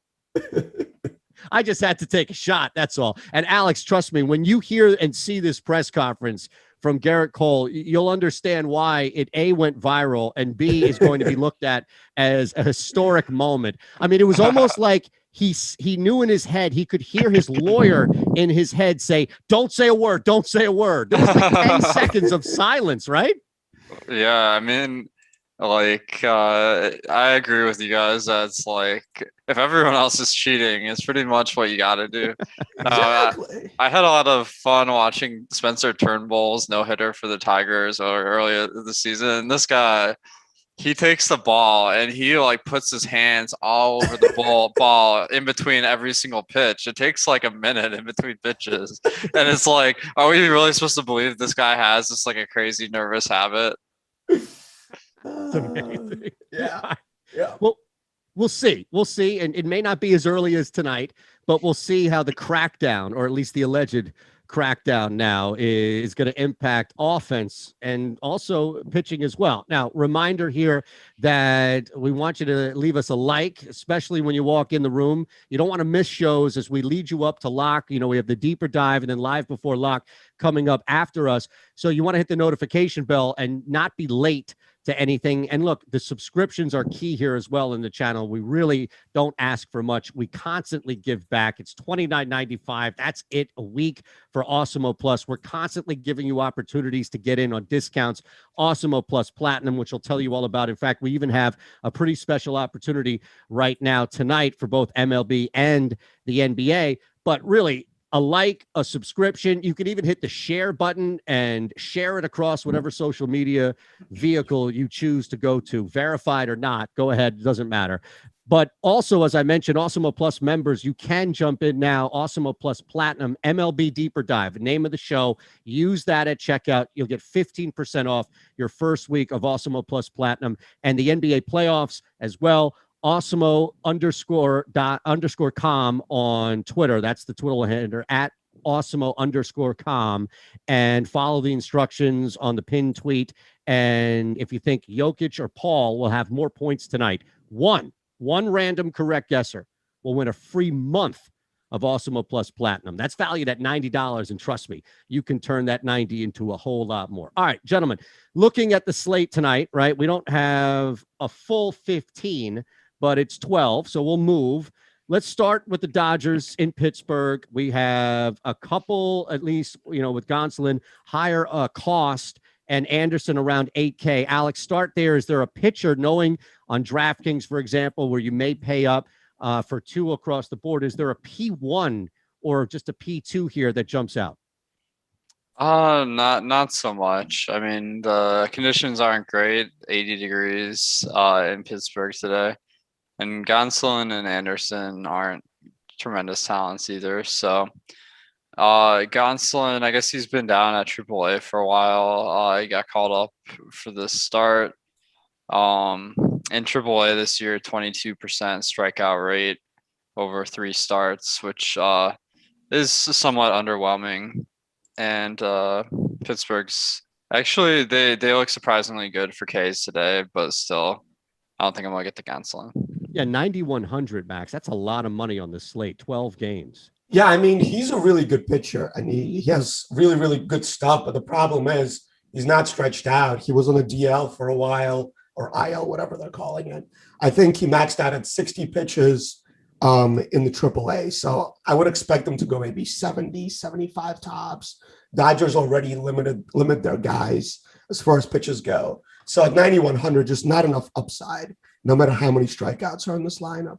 And on the other side, Tyler Anderson is another guy that's kind of like a May pitcher, kind of like everybody in Pittsburgh. And, just facing a really dangerous lineup that doesn't strike out much. It makes sense, right? When you look across the board here and the cost as well. So on the flip side now, starting to look at the offense element of it, and the Dodgers, it's free today. So you should be using this alongside this conversation. Okay. You've got Alex, you've got Max, and you have the top stacks tool free on awesemo.com. And again, $29.95 a week. So you don't have to wait 1 day a week to get a free tool. It's a pretty good deal. But the Dodgers guys, and just start with you, Max, and we'll throw it back to Alex, right there as far as the only other team in the 8th percentile for the top stack percentage. So if looking to stay away from some pitchers, I imagine the Dodgers lineup becomes a little more appealing as a stack. Yeah, it's a really good lineup. I mean, it's cheap too. Like Pujols is 3.1K.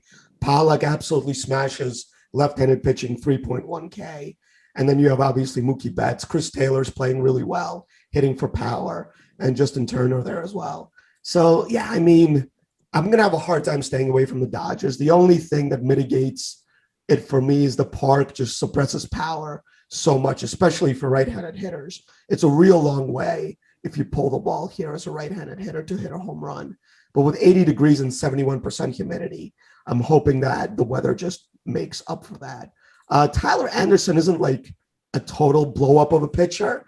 Only giving up 38% hard hits, but still slugging of 448 and a really nice launch angle of 16 degrees and 10% barrels, which is a really nice number. So yeah, I definitely think a Dodger stack is one of my favorites.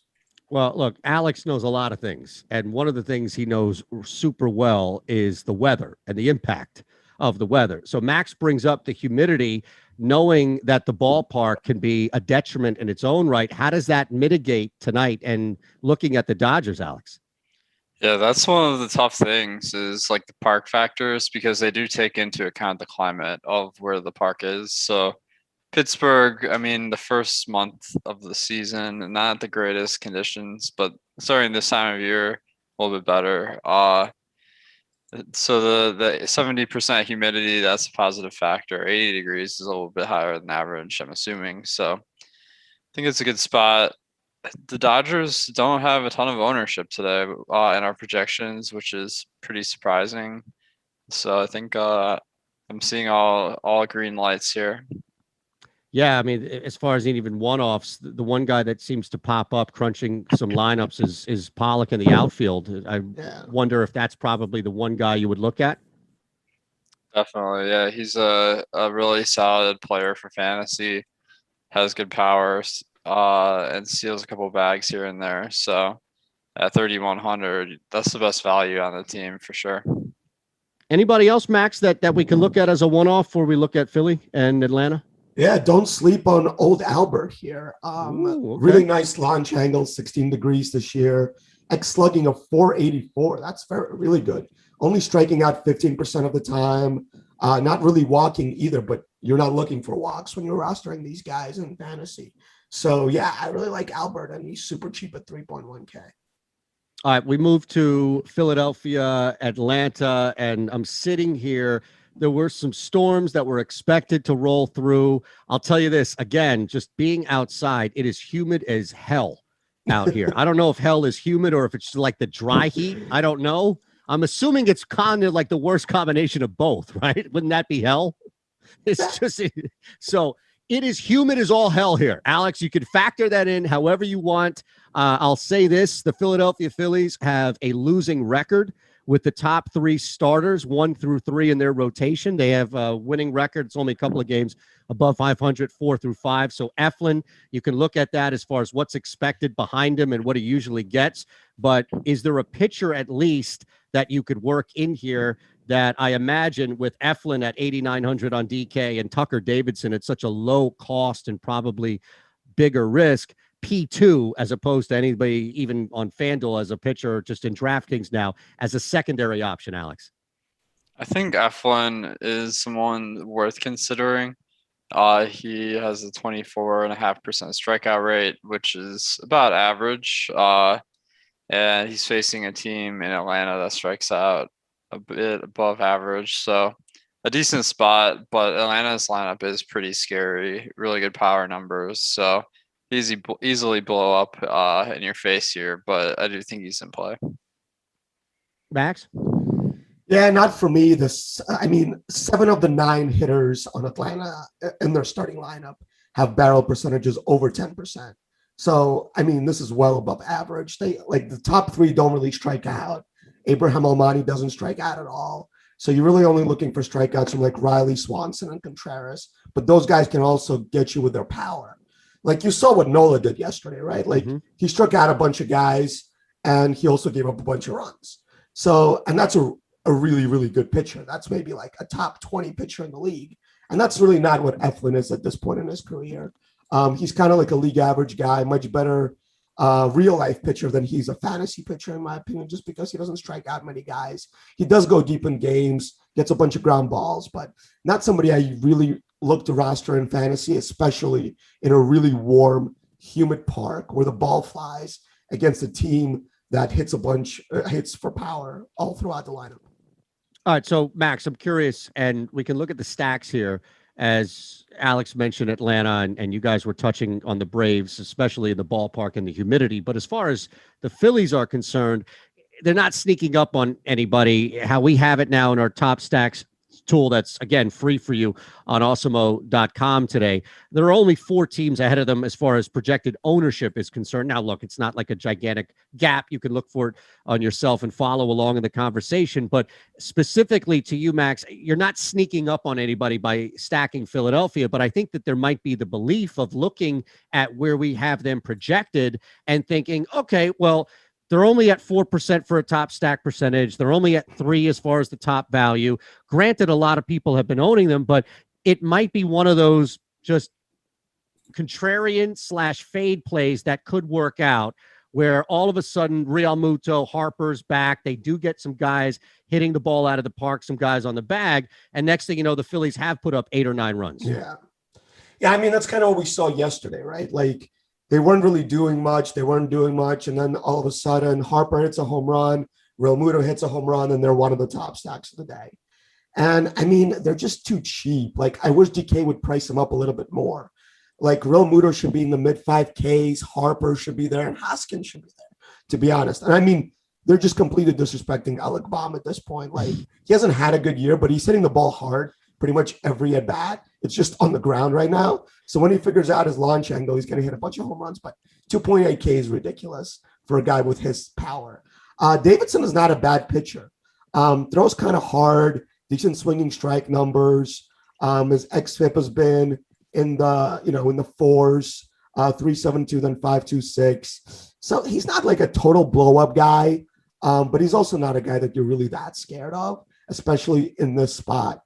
So yeah, the only reason I would fade Philly, long story short, is ownership. Like you said, there are a bunch of other teams in really hot, humid weather as well that are facing, not very good pitchers that are going to be lower owned.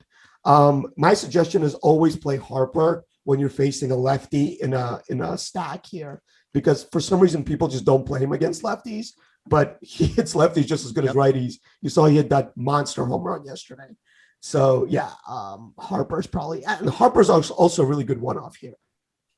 Yeah, I love it, man. And not to, tip caps or hats or anything like that, but Greg scoffing at me yesterday on the tip-off as I gave out Bryce Harper to hit a home run. It was a slump buster. Drew Smiley in town. You knew there was going to be a meatball served up in some capacity. Sure. Now, a little less owned, Alex, but are you going to stay away from Atlanta? Kind of a similar theory here, and maybe not stack the Braves also because of cost? I'm kind of on the fence. I think it's a decent play on FanDuel. Looks like the pricing is a little bit more favorable than DraftKings, but I always kind of like picking the stack that's a little bit overpriced because you can get ownership discount on those guys. So I'll put them on my maybe list. Yeah, and as far as Bryce Harper, clearly, any interest in either a Braves one-off or JT Realmuto as your catcher tonight? Alex? Yeah, I mean, Realmuto is batting second in the order, a pretty solid slugger too. So I think if you have the money to go for him as a one-off, that makes a lot of sense. All right, let's look at the Orioles, pardon me, say the Braves, just did the Braves. Orioles hosting the Mets. It's Matt Harvey, a familiar face for the Mets, but he probably doesn't look anywhere near what they remember him as, right? Yeah, I mean, not good. He's not good anymore. This is terrible. Nobody, are people rostering Matt Harvey tonight with the hopes that, it's one of these close your eyes and swing the golf club as hard as possible and just hope that it goes straight scenarios? I don't think even Matt Harvey has Matt Harvey in his lineup tonight. Yeah, I totally agree. Yes. Well, all right. Walker's a pretty good pitcher. And at 8,600 on DraftKings, is there any interest here now? I think Walker, he's been having a fantastic year, 2 ERA almost. Not a huge strikeout guy, but the weather conditions are a big negative here. Camden Yards already skews more towards bats, and it's 83 degrees. So I think Taijuan Walker is not going to be someone I'm looking at. Max, you're going to stay away with the weather scenario too, or the park? Yeah, I mean, this was the game I wrote up for the over today in my props article, just a little preview. Walker, I think he's really slowing down. The most innings he's pitched in a season since 2017 has been 50. And that was last year. And now he's at 54. So he's like already eclipsed his innings limit as far as like the last 5 years. And he's really slowing down. Like his play discipline numbers look pretty awful now. His swinging strike rate last game was 2.9%. His xFIP was, let me see here. I think it was 7.53, giving up a ton of hard hits. And the Orioles are hot right now. In that park, when it's warm out, the ball carries so well. Like I had Santander in my main lineup yesterday. He barely hit the ball, and he hit it at like 420 feet. It was insane. So yeah, the ball flies here. I think both teams are in play. I think this game goes way over. Walker is somebody that started the season off really well, has really slowed down. I don't know if he's getting tired or whatever. But yeah, I think I like both stacks here. No pitching for me. Yeah, the total's still at 9. We see it. Look, the Mets are one of 3 road dogs on this 12-game road favorites, on this 12-game slate. And of course, everything at oddshopper.awesemo.com. You don't have to do any of the work. It's already done for you. It's going to shop across everywhere, all of the books, and find you the best value and even show you, like, if you want to go over number, you may get it at 9 versus under 9.5. So you always want to make sure that if you're going to place a bet, you go to Odd Shopper first and foremost. That's where we get everything here as well. And I'm thinking there's no way they lose this game. And it's not just because I have a nice little, 1.5 unit play on the Mets on the road. It's just I'm gonna use you two as the comforting soundboard here. All right, they're not gonna lose this game as one of the 3 road favorites. I don't know, Orioles man. win. I think the Mets lineup isn't looking very good these days. Exactly. I have them just around league average and getting on base, and they got a little bit more pop than an average team, but still pretty underwhelming numbers. So Matt Harvey's a nice matchup, but I think Vegas might be right on this one. Look, I'm curious. Just fair enough. I'm going to take my lumps and move on with that. Absolutely. Is there a one-off here, and maybe we're looking at it from clearly the Mets standpoint to take advantage of Matt Harvey, or simply just in general, knowing that this is going to be anticipated at least a high-scoring game? Is there one or two maybe guys that you can get to on this slate? Yeah, I mean, Pete Alonso's like the only good hitter in the Mets at this point. Excuse me, Francisco Lindor, and your $150 million contract. But I mean, Alonso's hitting really, really well. The rest of this lineup just doesn't look good. Like, the second best hitter I see, like, for power is Billy McKinney. I mean, a guy that just got from the Brewers. I don't know, man. Like, the Mets, their lineup just isn't as good. Like we saw yesterday, Zimmerman shut them down. They were like the main chalk stack on the slate, did not come through for anybody outside of Alonso. I mean, I stacked them in one of my 3 teams as well. I fell for it. But I think I just like the Orioles more. All these young hitters are hitting for power right now. Mountcastle's coming up, hitting better. Mancini, Santander, even like DJ Stewart is hitting home runs. I think the Orioles stack is the one I like more, and I like them to win this game as well. All right. We can move on. Milwaukee at Cincinnati. Alex and Brett Anderson settling in around 8,500 on DK. There's going to be a super low cost if you'd like to work Gutierrez in as a P2. You look at the pitching matchup here, weather as well. Location and ballpark as well in Cincinnati. Is there a play here with maybe an Anderson as a P2 or that kind of a long shot with Gutierrez?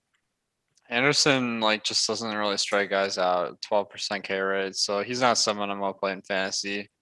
Gutierrez, he doesn't look bad from his minor league stats, but still, I don't have him projected as a plus strikeout guy, so that might be a wait and see for me.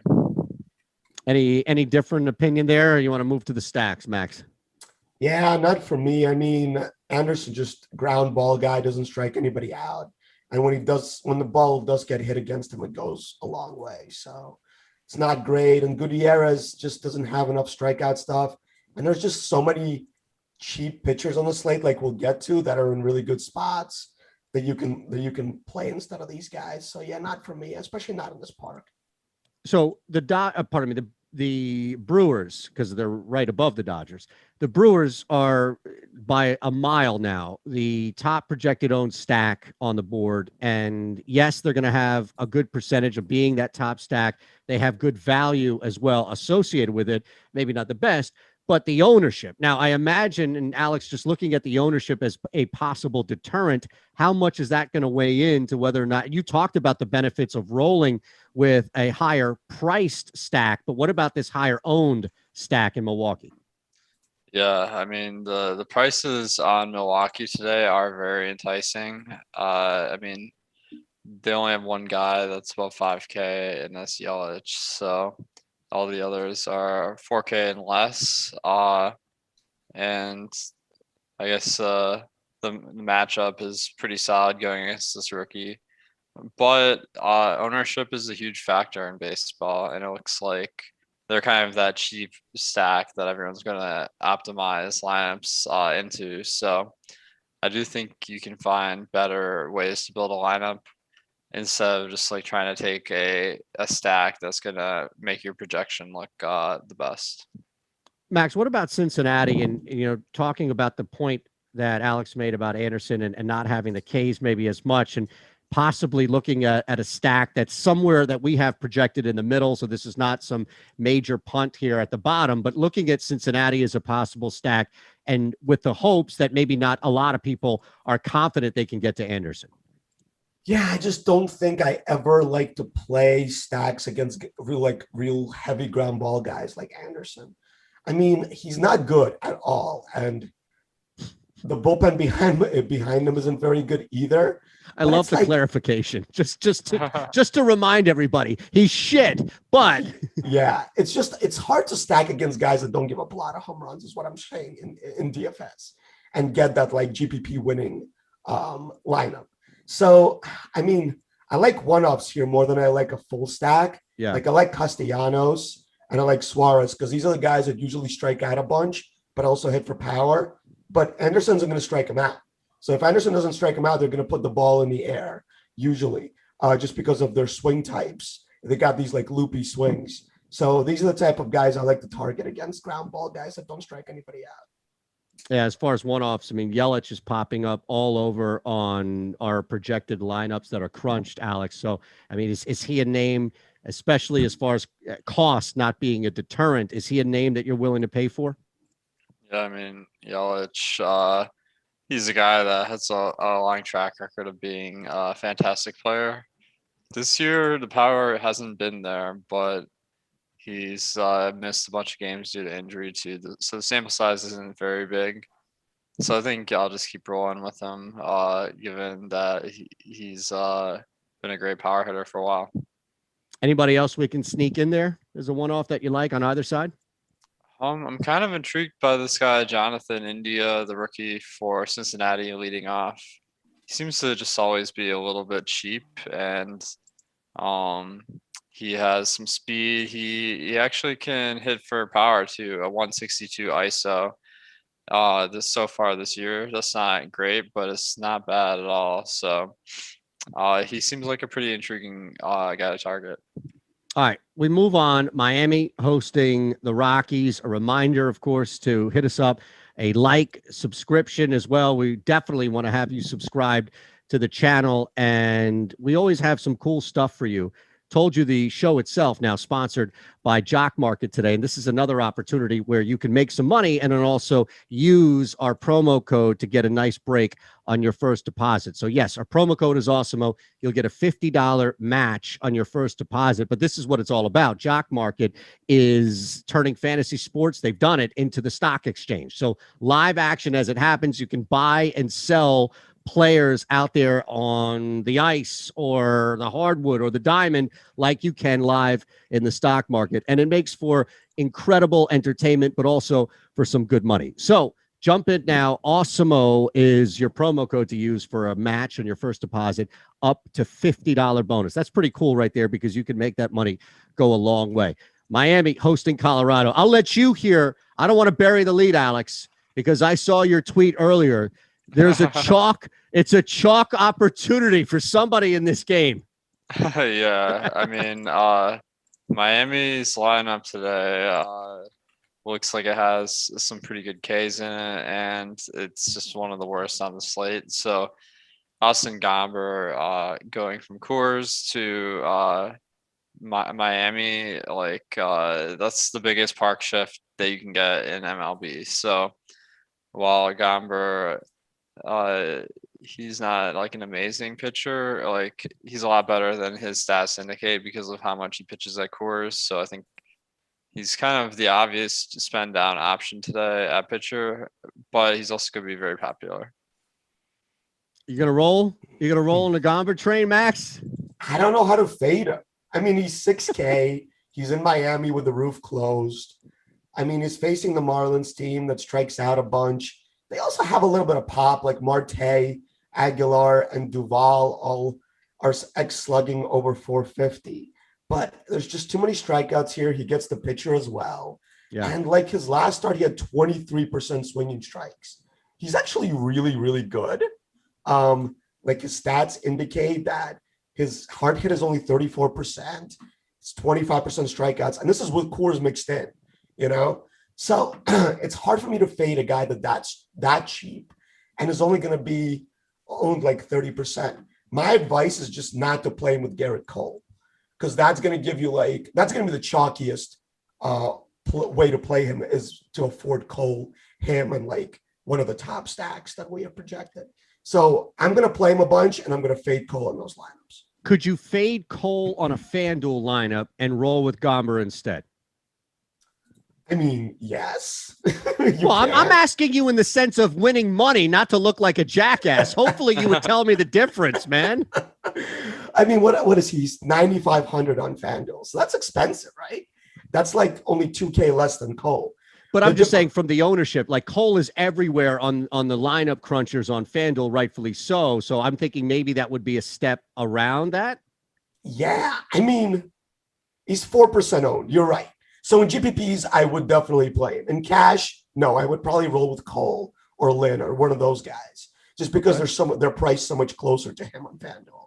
But I do believe he has the same upside as a Lynn today. Just Lynn is facing a much tougher lineup in a park with really good weather.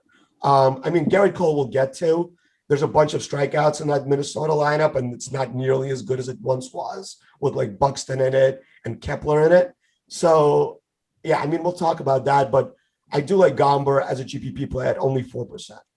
So I saw this question on the stream, and I know that the NBA is tight right now. We only have one game, right? So there are a lot of people on the Awesemo platform that maybe are NBA DFS heavy or golf heavy, what have you, and they see a 12-game slate tonight and say, all right, well, at least there's action. There are newer people coming into the community, and as you just heard me ask Max a question, there's no such thing as a bad question. And if there is, you won't be told that. We'll answer it. And I think this is interesting because anybody that's new or newer to MLB DFS has, I think, this fresh perspective of the stack and knowing that it's so heavy in the NFL, for example. I mean, that's how you're winning. It's very difficult to just do it with one-offs and not stacking a game. So P. Fitzy84 asks you guys, and I thought this would be nice. Look, we'll get through the rest of the slate. I promise I have a sense of time here that will push forward. But I thought with Alex and Max here, this is a good opportunity to address this question for so many others who are new to the MLB DFS area and tournaments and GPP and cash games. The question is, do you really have to stack, or can you just take one-offs, so maybe two players from different teams? Alex? Do you have to stack? Is that the essence of the question? Yes. Okay, so I think stacking is kind of like the default strategy when you're getting started, that you can be pretty confident that if you stack your lineup well, you have a good lineup. And then once you start like learning more about how to build MLB DFS lineups, you can figure out the right times to then deviate from a very stacked lineup to take advantage of maybe combinations of players you can't get if you stack too much. So definitely recommend stacking as you're getting started. The more the better, in my opinion. Anything you want to add to that, Max? No, I mean, it's just the optimal approach. So if you want to get like the max projection out of your lineup, you kind of have to stack 5 guys. Like 5 and 3 are going to be your most highly projected lineups, just because they can revolve so many times around the order and give you the maximum output. Yeah, I mean, Alex is absolutely right. There are slates where it's just a bunch of good pitchers. So on a bunch of good pitchers, like you wouldn't want to stack just because there's not a lot of chances for your guys to really go off against really good pitchers on a short slate. So that's where you would go with like maybe 3-man or 4-man stacks. You would still stack just with smaller stacks. But on a 12-game slate with a bunch of good weather games and bad pitchers, it is optimal to stack 5 guys. Well, and then right back to where we began here with what's free, what's available, the top stacks tool on Awesemo.com. You look at both of these teams, Colorado, Miami. Colorado's right there at the bottom. They're not even at 1 full percent point of being the top stack. Miami, not too much higher. So are we staying as far away from these two teams offensively as far as stacking, or is there a punt scenario here that you could shock the world with, Max? I don't think you want to stack here. I don't mind some one-offs. Like if Gomber's 50% owned, where I'm not playing him, like I'll play an Aguilar. He's really good, doesn't strike out much, hits for power, or like a Duval or even a Starlin Marte. And they're priced up where they're going to be like 1% owned. So, yeah, I don't mind that at all. I don't think stacking is the optimal strategy here just because the ball doesn't fly when the roof is closed. And, I mean, these teams are projected in the 3s. And, there's just not that many good hitters on the Rockies, so I don't even want to talk about them as far as one-offs, even facing a guy like Braxton Garrett, who's not even really a proven commodity just yet. Anybody that we can hit real quick, Alex, before we move to Boston? I think Garrett is an option I consider just because he's 4K. If you wanted some really expensive stacks, he is a good points per dollar play. And what I'm looking at here, he has about a low 20s percentage strikeout rate in the minors so far this season. And he is a starter. I think this is his first MLB start, so I don't expect him to, come out of the game too quick. So, and the main factor is Colorado just is not good, so they'll make him look good. All right. Houston's in Boston. It's a big trip for Houston there. Now, up in Boston, we've got two pitchers on the mound. Alex, we can start with you here. Both guys are over 8K, in that 8K range on DraftKings. So we're looking, of course, at slotting in somebody else, assuming that either Cole or Gomber are going to be there as far as a chalk ownership. Can you get to either one of these guys in this game as a P2? No, I mean, Fenway is a great batter's park, and both teams in this one have very tough lineups. So this one is one I'm going to be looking at bats from. Any long shot here, Max? Or, yeah, I see you shaking your head, so we'll just move to the stacks. That's fine. We don't need to drag everything out. I promise. Yeah, no, definitely no pitching for me here. Okay. Now, where to begin, Max, as far as the better stack, in your opinion, looking at both of these guys, taking advantage maybe of, I don't know. I'm asking you. You answer the question. All right, so I mean, I don't really get the Odorizzi pricing at all. 8,100 on DK. 8,100 on DK. It doesn't make any sense. This is a guy I think he's had 2 starts since coming off the DL. He's a guy that has never had strikeout upside, really. I mean, maybe in Minnesota 10 years ago, but not in a very long time. And facing a Red Sox team, and it's hot and humid in Boston with, the monster looming right there. I don't really get it at all. This is not a great lineup for the Red Sox, granted.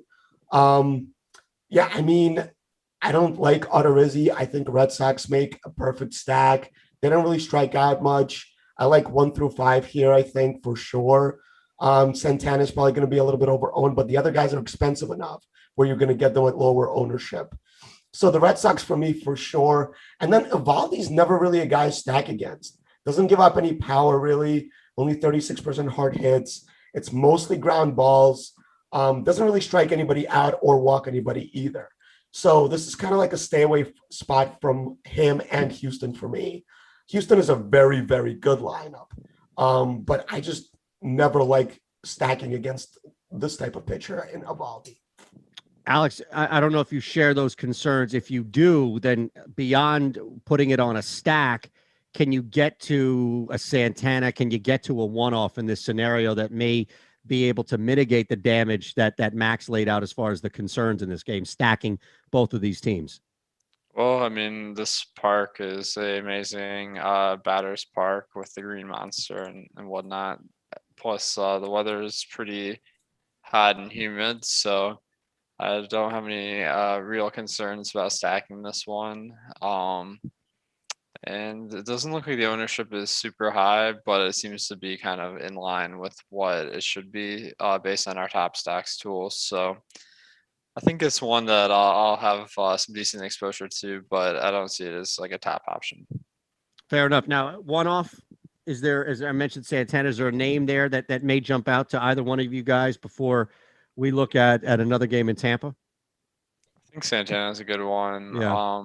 Jordan Alvarez batting cleanup is really cheap too. I honestly don't know why he's cheap. He's got the lefty versus righty matchup, and he's been having a good year so far. So really, don't see any reason not to play him. Yeah, Kyle Tucker for me. This guy just has Acuna and Tatis numbers, but he's getting a little bit unlucky. I mean, his X-slugging is 587. That's insane. Every time I look, he's hitting a barrel. So if there was one guy, it would be Tucker for me. Shane McClanahan, Patrick Corbin. Those are the two guys now, Alex, for the Nats and Rays in Tampa. So technically, you take into account everything here, the weather, the park, the pitching matchup. You're going to pay over 8K for McClanahan. So maybe there's an interest in a pivot to Corbin as a P2. Do you look at either one of these guys as appealing? Okay, McClanahan is kind of interesting because they have Washington with only like a 3.6 run total in the Vegas lines today. So that really caught my eye. That's telling us that McClanahan is the real deal. And so far this year is a 30% K rate. It doesn't go super deep in games. That's the main concern. And this lineup, although for Washington, is actually quite good. It doesn't strike out much. So I think he's a little bit too expensive on DraftKings at 8,200, but FanDuel at 6,600. Kind of intrigued. Any interest on the mound here, Max? Yeah, I really like McClanahan. Washington doesn't strike out much, but I think the park mitigates power enough, and their 3.3 run total really reflects that. 30% strikeout rate, really good swinging strikes, but he doesn't go deep in games because he tries to strike everybody out. So that's really his problem there. We saw what a really good strikeout pitcher in Glass now. Obviously, McClanahan isn't quite at that level just yet, but what he can do even with a lineup that doesn't strike out much. He kind of mowed through these guys yesterday. And with this park not really mitigating power, I think McClanahan can actually go deeper in the game. And his ownership is really interesting. Like, we have him projected at 6%. I think that's really low. I would definitely get him into some GPP spots here. Awesome. All right. So if we're looking at working in somebody on the mound, and usually, as I've known now, following the paths here, that may mean staying away from a stack or two in this game. Is that the case, Alex? Yeah, Tropicana Field is one of the worst for stacking just because it's indoors. So you really need some good factors going for you, and McClanahan does seem like he's got good stuff. Corbin, you could consider taking some stacks against, but it doesn't look like Tampa's lineup these days is particularly great. So I don't see any reason for it. Yeah, and in just crunching lineups, it doesn't look like many guys at all are really high exposure on this game, Max, even for one-offs. Is there a sneak play you like? Yeah, Margot's too cheap. He's probably going to be a little bit owned just because of that price and facing a really bad lefty. It's just not enough power in this park for me to stack. Casey Mize. Come on, you got to roll with Detroit at home. This is the game in which he finds comfort out there. And there's no way. And I already talk about it because I bet your squad before just because of the value that I like. Not at all to suck up to the boss. I don't want this rumor getting out, Max, that I bet his squad just to suck up to the boss. That's not the case.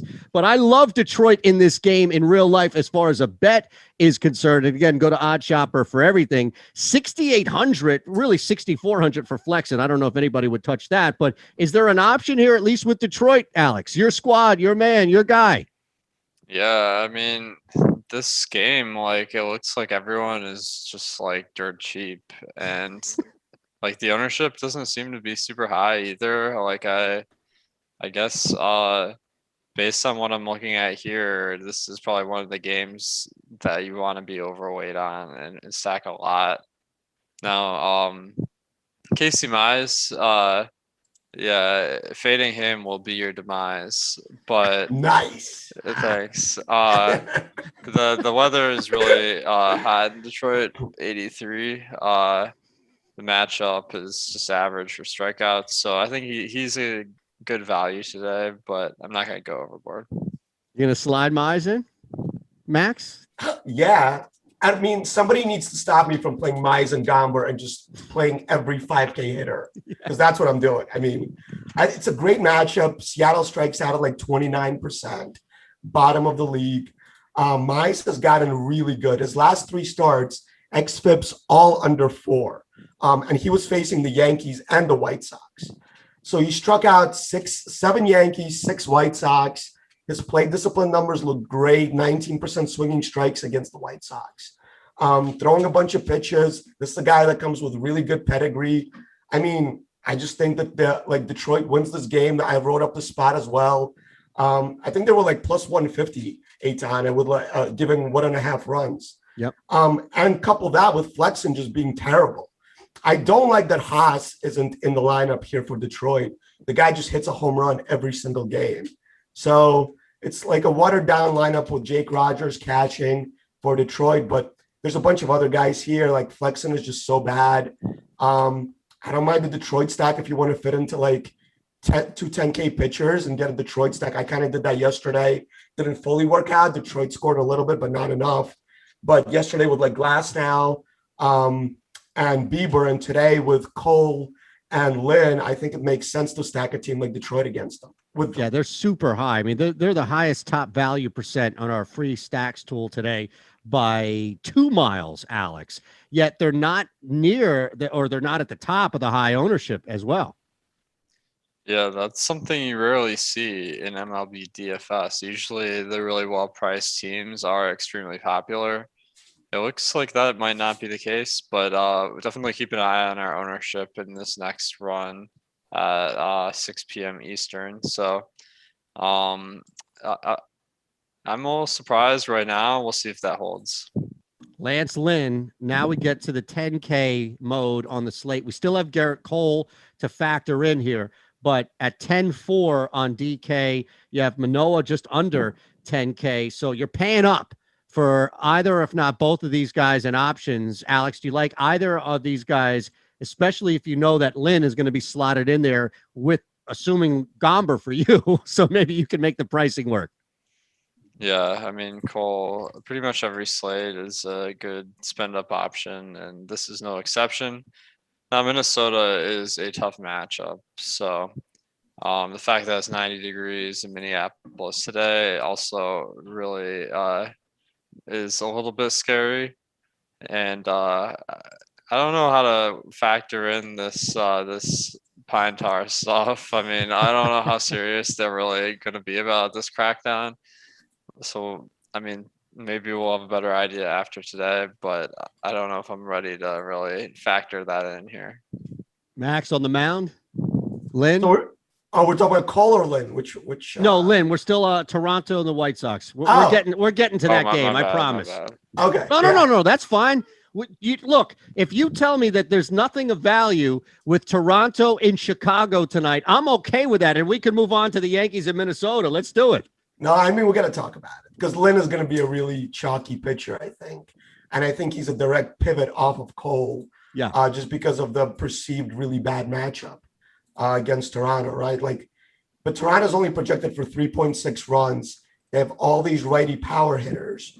And Lynn is really, really good against right-handers to the point where he's 32% strikeouts, only 5% walks, and 21% hard hits against right-handers. So I think Lynn makes for a great play with Gomber if you're going to fade Cole in those lineups, just to avoid half the ownership that you're going to be getting on Cole. I don't think Lynn is coming in at like under 10%, but I think he'll be somewhere between like 15 and 25.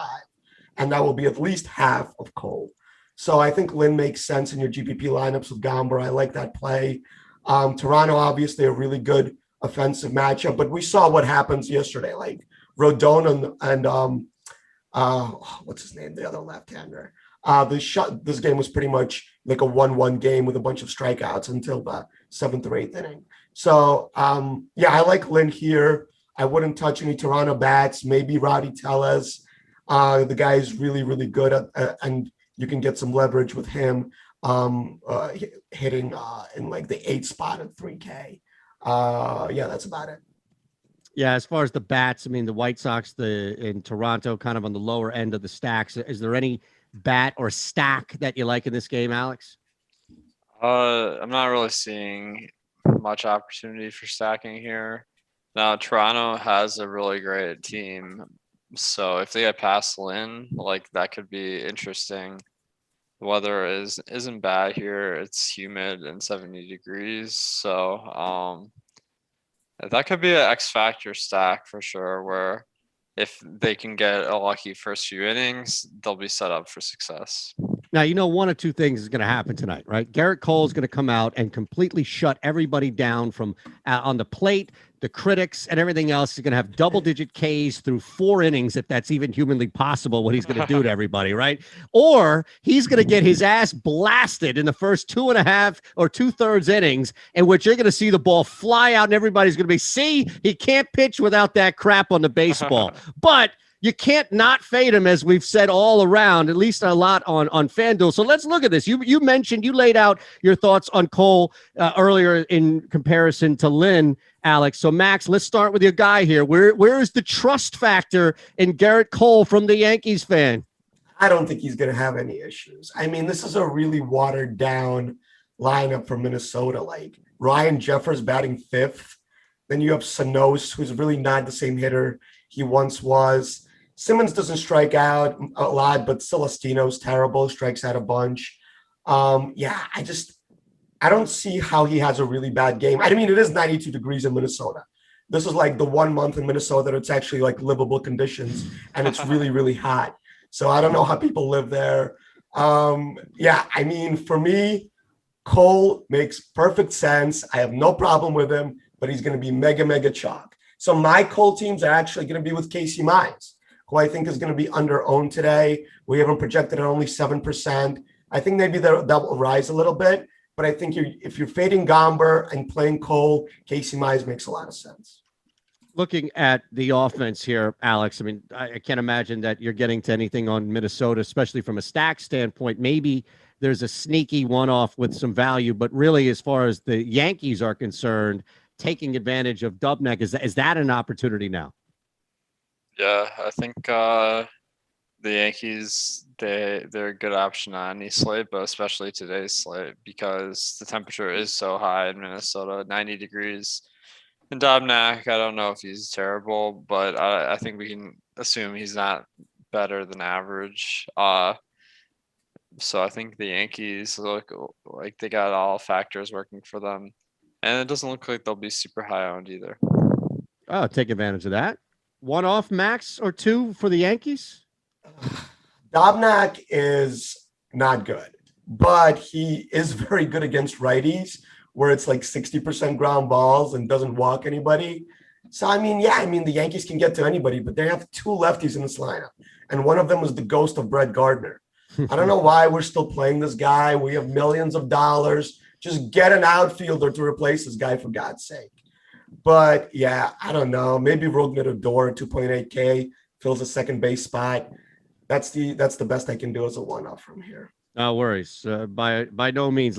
Again, we're not forcing anything by all means. Adam Wainwright is a pretty high cost at 9,500 on DK. JC Mejia, the complete opposite, 4K less on the board. So really, it's a matter of if you want to take a risk, Alex, on Adam Wainwright, or just go complete.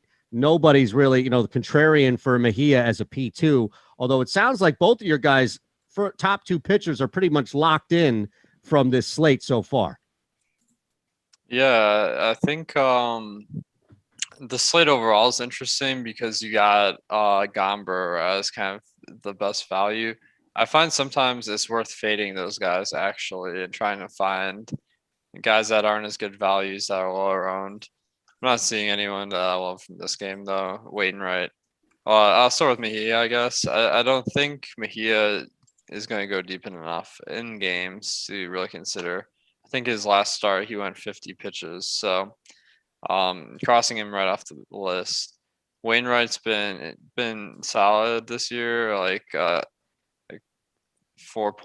xFIP. That's about league average. So it looks like he cooled off a little bit from a hot start. 22% K rate, a little bit below average. And then the matchup isn't bad versus Cleveland. They have really taken a turn for the worse in their lineup, like one of the worst on the slate. But they don't have a ton of Ks in it either. So I don't see much reason to go to Wainwright on DraftKings at 9,500. FanDuel 7,700. He seems like a reasonable option. both of the stacks, Max, are pretty low on the projection for our stacks tools. I'm sure for some obvious and maybe some less obvious reasons there. But the one area where maybe if you did find a path for maybe St. Louis or even Cleveland, if you think getting to Wainwright, is that neither one of these stacks are really owned at all. So I don't know if there's any risk worth taking or just moving on. Yeah, I mean, Wainwright is finally turning to dust, I think. I mean, we've been waiting for this for a long time. But, I mean, his swinging strike numbers in the last 10 games, he doesn't have double-digit swinging strikes. So he's getting called strikes at a really decent pace still. But I feel like people finally stopped swinging at that curveball in the dirt, which is the way he was getting everybody at. So, yeah, I don't mind Cleveland stack here. When it gets hot in St. Louis, the ball really flies there. It's 64% humidity. Jose Ramirez, like this Cleveland stack almost won everybody all the money yesterday against Carlos Martinez. So Adam Wainwright's definitely a better pitcher, but I don't think he's that much better. So I don't mind a Cleveland stack here. As far as the Cardinal stack, I'd rather play one-ups here again. I think like playing an O'Neill makes sense. Or just all the power in the world, can hit 2 home runs any slate. And I really actually don't mind Matty Carpenter. Has really good underlying stats. And fills a second base spot at 3.6K. All right, Alex, we're in LA now. Last game on the slate, late game on the slate. Canning and Keller, the matchup there. Super low cost for Keller, 8,400, kind of in the middle. Again, the pitching seems to be similar to what we said, so it doesn't seem like you're going to take a risk on either one of these guys. If I'm wrong, then correct me, but if not, then how do you approach the offense? I am kind of considering Keller and Canning today. LA, this time of year, has some of the best conditions for pitching. It's only going to be 65 in LA during this game. So I think you can play these guys, but neither team really strikes out a ton. So I just think they're kind of in the mix. Canning has a good strikeout rate of 26% this year so far. So I think he has some upside. Are you looking at anybody on the mound, Max? And if not, you know, the Angels are a decent stack for our top stack tool projection tonight. Yeah, I mean, this isn't the spot where I play Canning. I play Canning a lot, but it's usually against teams that strike out a ton, because that's really his only path to success is strikeouts. When people do hit the ball against him, it usually goes really far and hard. So that's not good. And with Brad Keller, it's tough to stack against him because he's a ground ball guy that really doesn't strike out many guys. So I think like you can play Ohtani versus anybody right now just because he's in such a zone. So for me, it's maybe one-ups from the Angels. As Alex mentioned, it's only 65 degrees. This is actually the worst weather game other than the dome games that we have. So definitely not a stack for me here. Maybe you could stack the Royals here just when Canning explodes or implodes. It's really, really bad. So, and the Royals do steal some bases and have home run upside. So yeah, I'm going to change my tune here. I think you can stack the Royals and you can play one-ups from the Angels. All right. Any last thoughts on a stack here, Alex? And if not, that's fine. Before we get out of here, we need home run picks, and I'll just throw my guy out here tonight. You mentioned he's batting second in the lineup. The weather, the humidity. I'll take JT Realmuto to hit a bomb. Assuming this game gets played, it's pouring and lightning out right now, but assuming that, I'll take JT to hit a bomb. Alex, any thoughts on either the last minute or second stack on LA if you want to work somebody in there? If not, then a home run pick, sir. I'm kind of liking Detroit, and my brand is definitely making a home run pick that's a little bit edgy. And I'm looking at Miguel Cabrera. Man, he's not been able to hit homers the past couple of years. But if there's any day for it to happen, it's going to be today at 83 degrees versus a guy in Flexen that's not particularly great. So I'll take a shot at Cabrera. Fair enough. Max? Yeah, I mean, I got Rafael Devers last time we did a show together, Eytan. So you nailed it. Today I'm going Albert Pujols goes yard. I like it. Here's what I would suggest. Like, share, subscribe, and bet Those two, maybe not me. You want to fade me? That's fine. But bet at least those two. Look, great stuff. We blew through it. We answered some important questions as well. So for Alex, for Max, for Tyler producing the show, no house advantage. Look, don't go anywhere because the guys are chomping at the bit. Pete and Spags right now to take over live before lock to get you ready for this 12-game slate. We appreciate you. Have fun. Don't go anywhere. Thank you and have a great night. Peace.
What's up, Awesemo? It is Petey Mac with Spags today. First time with Spags, and I was a little concerned. I was like, oh, maybe I didn't get the money hat, but Spags is ready, raring to go. Yeah, I did bring it. I brought the clandestine money hat to not completely scare you away on our first show, but I am excited to be with a professional broadcaster here. I'm usually doing shows with Greg Ehrenberg, and you all know listening to his voice, there's nobody who'd hired him and do anything out there. So no, I'm glad to be here, Pete, and I'm excited to have you take us through this journey because I've talked about the slate once today, and I know you're here to bring some bright perspectives on a slate of the darkness of Garrett Cole hanging over us. That's right. A brand new perspective. Forget about the darkness of Garrett Cole. We're going to shine the spotlight on Garrett Cole over the course of this show. And quickly about Greg, I did one show with him. And I mean, his wires got crossed or something. He started talking a million miles an hour, just throwing everything in all at once. And it was robot Greg took over. It was actually a technical snafu. I don't know what happened, but then it sped up the whole channel, and for about 60 seconds, you're just talking at about 2 times, listening to a podcast fast. It was great. That's just what happens when Greg talks. Sometimes the springs will fly out of his head. It's just a nature. That's right. Of the beast. But that's you'll learn that more you go, Pete. I'm learning as I go here, which is a big part of it here at Awesemo. But it's been a lot of fun this year. And of course, we like having you guys along for the ride. Give us a like, subscribe, keep up with all our shows, DFS offers, giveaways, all that fun stuff. And once you do subscribe, hit that notification button so you can get alerts when our shows go live, because baseball is starting to take over. Only one basketball game tonight. So if you haven't been playing a ton of baseball, good night to get in on it. And it's interesting this time of year. Usually the numbers start to make sense. You start to be able to just look at the projections and, they're going to hit for you quite a bit. But as we mentioned at the top with this Garrett Cole thing, tonight, or at least with him, you have to kind of consider, well, is what the projections are telling me going to be the right play? Yeah, it's definitely one of those question marks you have where there's really no precedent for something like this. Obviously, here on the Awesemo channel, Pete spent some time doing some legitimate media out there, like the mainstream sports media, and you get to sort of wax poetic about the stuff a bit more. But with DFS, we always preach, hey, look at the numbers, look at the data on the year. The issue is that when you look at the data, the last few starts since Garrett Cole's situation has come to light, we have seen him start to tail off, both in terms of the spin rate. You've heard guys on the channel talk about that basically throughout the day, as well as, again, throughout everywhere on Twitter, on social media, and all of that. But for DFS, there are legitimate questions here. And when a guy is going to be owned by about 50% of the field on DraftKings today, I think you sort of have to look at it with more of a fine-tooth comb, or at least be willing to acknowledge the risk profile of it, where I think, Max was talking about in the previous show that he believes that Garrett Cole's still going to have that good stuff. He still is a guy with a 97-mile-per-hour fastball. It's not something you're going to find that often. But the question is, do you just lose X percentage of ability for him to get those strikeouts when he's a 37% strikeout rate guy who just a few weeks ago was around a 40%, 45% strikeout rate guy? I think there's questions to ask if we just see this plummet a little bit more. And Garrett Cole, even at 30% K rate, is not quite the same guy who you're paying for if you are going to pay that premium price tag. So to me, that's the big question. And I think too, part of why I would not go above the field on Garrett Cole. I'd personally be inclined to get closer to 40% than 50% as a max. But I think it's a question everybody has to answer for themselves, because if you believe in Garrett Cole and he somehow ends up lower owned and he does go off and it's really not a thing where he's just been aided by the sticky stuff, I think it's something for him that he can have a great day against the Minnesota team that has power, but does have some strikeouts in the lineup. And I think it's something that could pay off in GPPs, but definitely comes with a degree of risk. Yeah, I think too, right? I mean, the way that we project the ownership is based on, at least in part, the projected, the projections for what Garrett Cole is supposed to put up. So those projections aren't going to have that. So we don't know necessarily, where the field is going to be on Garrett Cole. Does everybody adjust how much Garrett Cole they want to have on a night like tonight? I think it's interesting. The more I've been thinking about it, the more inclined I am to just play Garrett Cole. Maybe not to the same degree that I ordinarily would, but I look back at that start against Tampa Bay, and yes, he did labor in that start, but he still struck out 7 over 5 innings.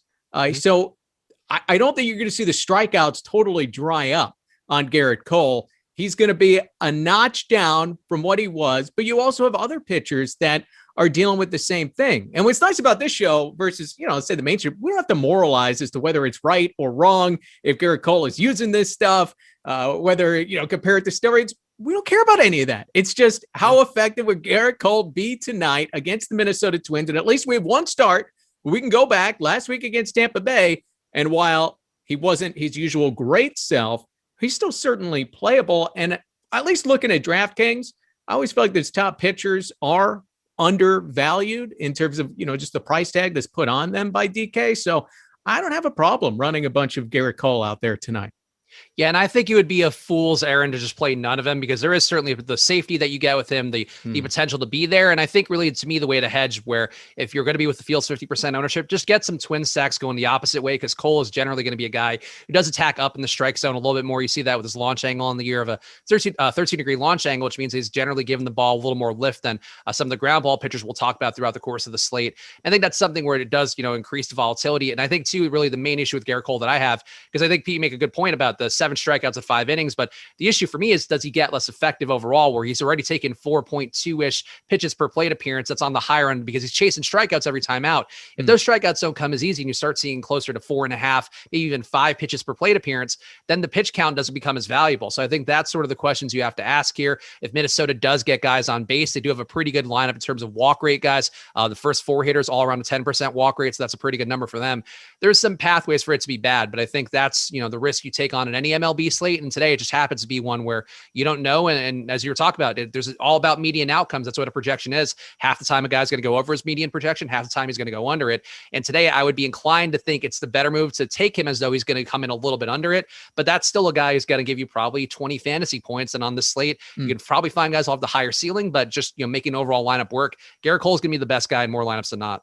Yeah, well, I still think Gerrit Cole has the highest ceiling of the night. I agree with what you said in terms of you got to watch the pitch count, because that's what happened against Tampa Bay. The pitch count got up. He only lasted 5 innings. Now, if he's able to make some adjustments, work his way through, maybe after what happened yesterday, he just says F it and, goes out there with the stuff. Who knows? But, that'll be how we play it out. And certainly he'll have all eyes on him. Everybody, it's like golf now with baseball. People watching these pitchers on the mound, they touch the belt.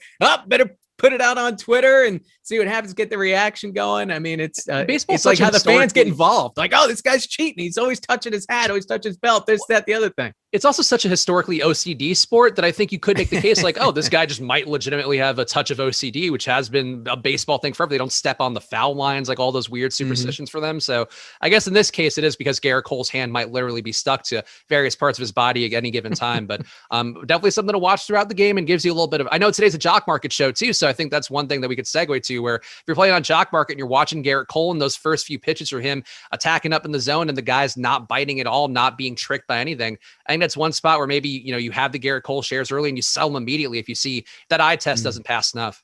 Yeah. So, and if you're not familiar with Jock Market, it's turned fantasy sports basically into the stock exchange. So that's what he's talking about. Go down if you don't like what you're seeing there. You don't have to wait until the end of the game to make money. Jock Market allows you to buy and sell shares of players in real time for real money with guaranteed payouts for all shares at the end of each night.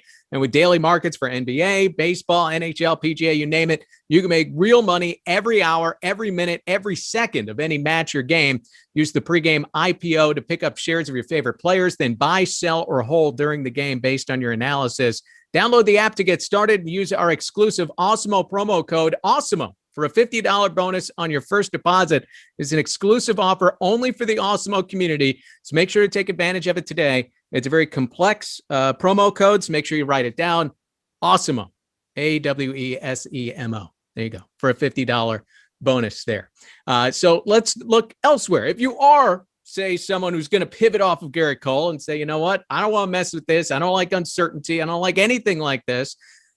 Maybe you look at Lance Lynn. He's the second highest salary on DraftKings today, Chicago White Sox pitcher. He's been amazing this year, maybe in line for some regression, as his FIP is about twice as high as his ERA at this point, more so.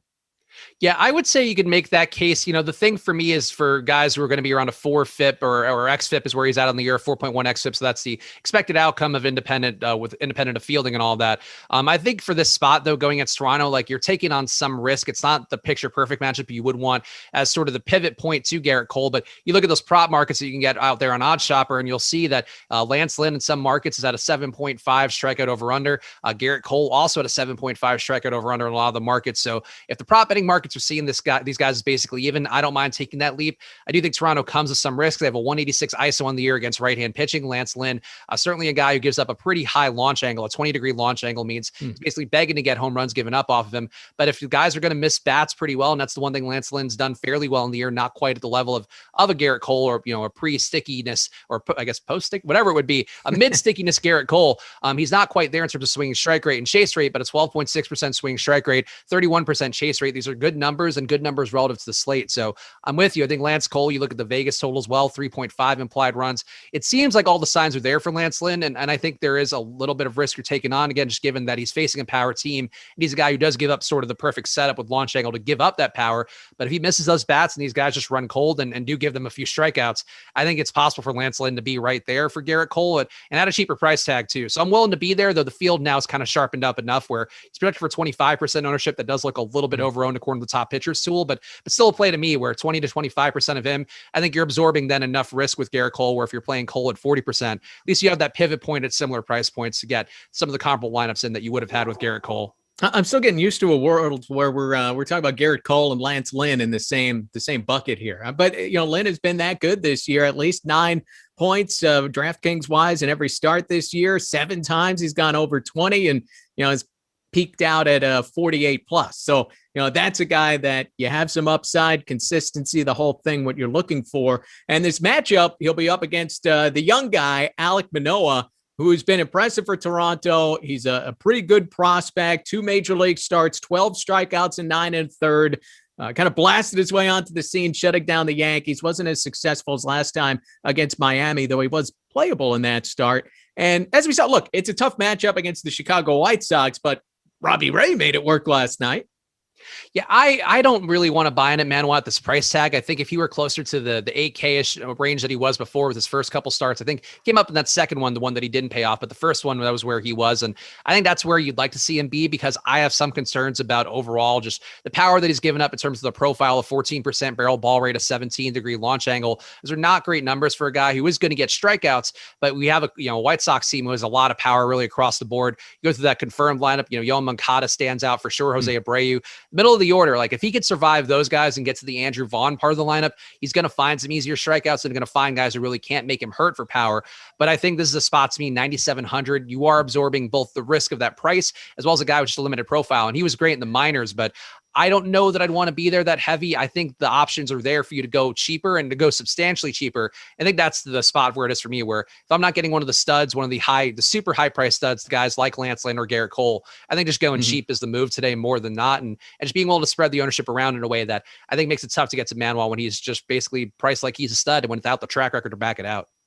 Well, let's then we'll box together some of the more higher priced guys behind Garrett Cole and Lance Lynn. If they're in their own tier, then you're looking at Manoah, Adam Wainwright, Tony Gonsolin making his first start of the season. He'll be limited to 5 innings today, so he really shouldn't be in the mix. And then Griffin Canning of the Angels, I'll throw in there as well, since he seems to be a popular option.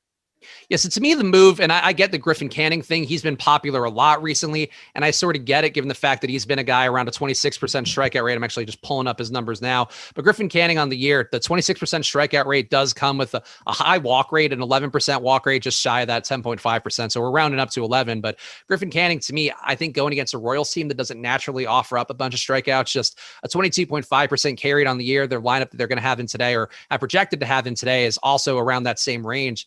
So I don't know if Griffin Canning's the dude for me, and I think it's sort of tough because Pete, this is the first show you're doing with me, and I feel like I have to offer up some guys who I think we might regard normally as crappy pitchers as being the options. But Austin Gomber chalk, I think, is the most appealing thing on the slate, and he is a dude who historically, you gave me that name 2 years ago in DFS, I'd be like, I don't know why you would ever play this guy in a million years, but you go to him this year, and he is projected to be one of the chalkiest plays on the slate. But B does project to be chalky for good reason, because he's actually getting strikeouts at a decent clip, and he's also pitching in cores most of the time. Today he gets a gigantic park upgrade that they talked about in the deeper dive, where he's going to Miami, who has the roof closed, so you're not getting the heat index at all. It's still a park that doesn't play well for power anyway. And Gomber's got a 25% strikeout rate against a team that has a 28% K rate. So this is a spot to me where I think if you're not paying for the studs, I would go incredibly cheap and just try to get the most premium bats you can, because we know by now, whether you're following baseball casually or not, once that weather heats up, the bats start to take flight. And that's something here where you can get cheap pitching and then afford all the bats across the board, whether it be the Mets, whether it be Boston, whether it be Houston.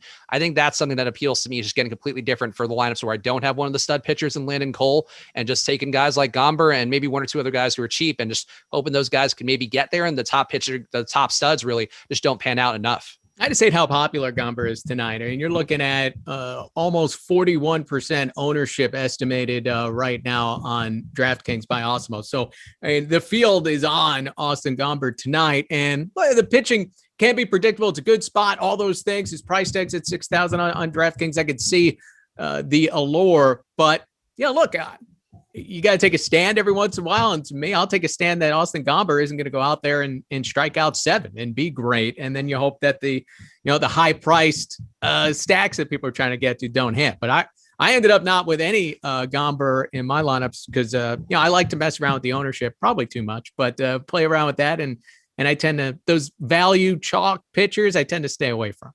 And I get that too. I think with baseball, sometimes, people are really apprehensive towards chalk because it makes sense. They're failing more often than they are succeeding. That's sort of the one thing we talk about time and time again with baseball. Pitchers, it's less the case, but yeah. Or unless you're Seattle, then you're still failing even more, I guess, than you possibly would succeed. There's not a lot of success that goes on there, but yeah, for Gomber, I think the thing for him is that he's cheap. He's throwing about 84 pitches per plate appearance. So for a guy for a 6K price tag, that's the part with DFS I think sometimes doesn't line up with how people view a sport where, like, I don't love Austin Gomber as a pitcher. I don't think he's a guy that's like, hey, he's going to suddenly be right there with Jacob deGrom or anything. But for a guy who's 6K, he's just not priced for the role that he has, for the situation he has against Miami with less than 4 implied runs going their way. So Gomber can blow up. He's given up more walks than I would like to see. I think that gives you a little more of a risk profile than you would like for a chalk pitcher. But Miami doesn't really draw walks. They don't get on base and they don't have power. So at a certain point, it's like, hey, is it bad chalk? Maybe it's bad chalk if you're putting 60% against the field's 50%.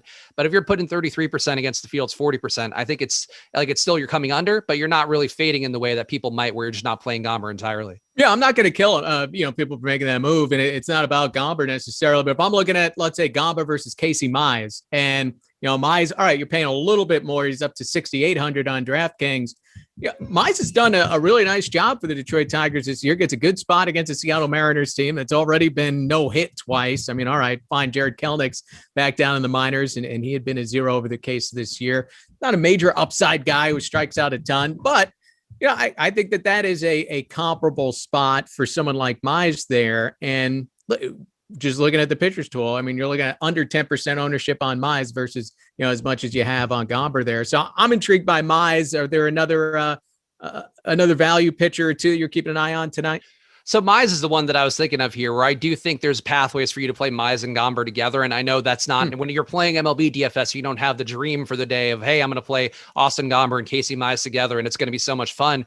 But it is a spot where they're both in really good situations. Mize going against Seattle, Gomber in his spot as well. Going against Miami. Like those are situations that are just going to be two of the best on the slate. And I think that's the main thing for me, where Mize has shown meaningful improvements. I think we've talked about it enough of these shows recently, but Mize now still not even at league average for strikeout rate, but 20.4% K rate's not a bad number. Neither is the 1.1 whip he has for himself. He's not walking guys as much as Gomber is, 7.7% walk rate, and he's throwing 90.5 pitches per plate appearance. And that's the main thing here for me as well, where you're going against a team that isn't the most efficient, the most capable of getting on base. So a guy with a deep pitch count can get you outs. And then also if he finds his way to a few extra strikeouts, like Mize should with a guy of his track record, I think that's something that to me is appealing. So I'm with you on Casey Mize. And actually, I firmly agree that he would be, in terms of value, pretty much right there with Gomber. And if you cut some of that Gomber ownership, as I mentioned, to me, going to 33% Gomber seems about right. Just move that 10%, or to me, like 20% of Casey Mize over. And then you're going to get some lineups with Gomber. You're going to get some lineups with Cole or with Lynn. I think that's the move I want, where it's a big slate. But I think pitching to me today, it's really a case of stars and scrubs more at pitching than it probably normally is. And then you got to squeeze, 30% in for Matt Harvey too. So it gets of course, tricky. Yeah. That's every DFS player knows by now. You just lock Matt Harvey in for as many lineups as you could possibly stomach. How is he still pitching? I know the Orioles have had like a million injuries and now Zimmerman's their default ace, but it's stunning to me that they keep running Matt Harvey out there every 5 days. And now he's gonna have the microscope on him again as he goes up against the Mets. And it's almost, things were kind of going well for him until he went to Citi Field last time around. And, man, it's been a rough go for him. I mean, there's no other way to put it. I mean, I will say to his credit, he actually is an improved pitcher. If you look at his numbers since 2019 to the present, it's still improvement. It's all relative, but we all know if you're out there, like, we're all human beings. We're all just trying to get better one bit day by day. And Matt Harvey this year, 1.6 whip, better than the 1.7 whip he's had since 2019, 296 batting average allowed, better than the 302 batting average he's allowed.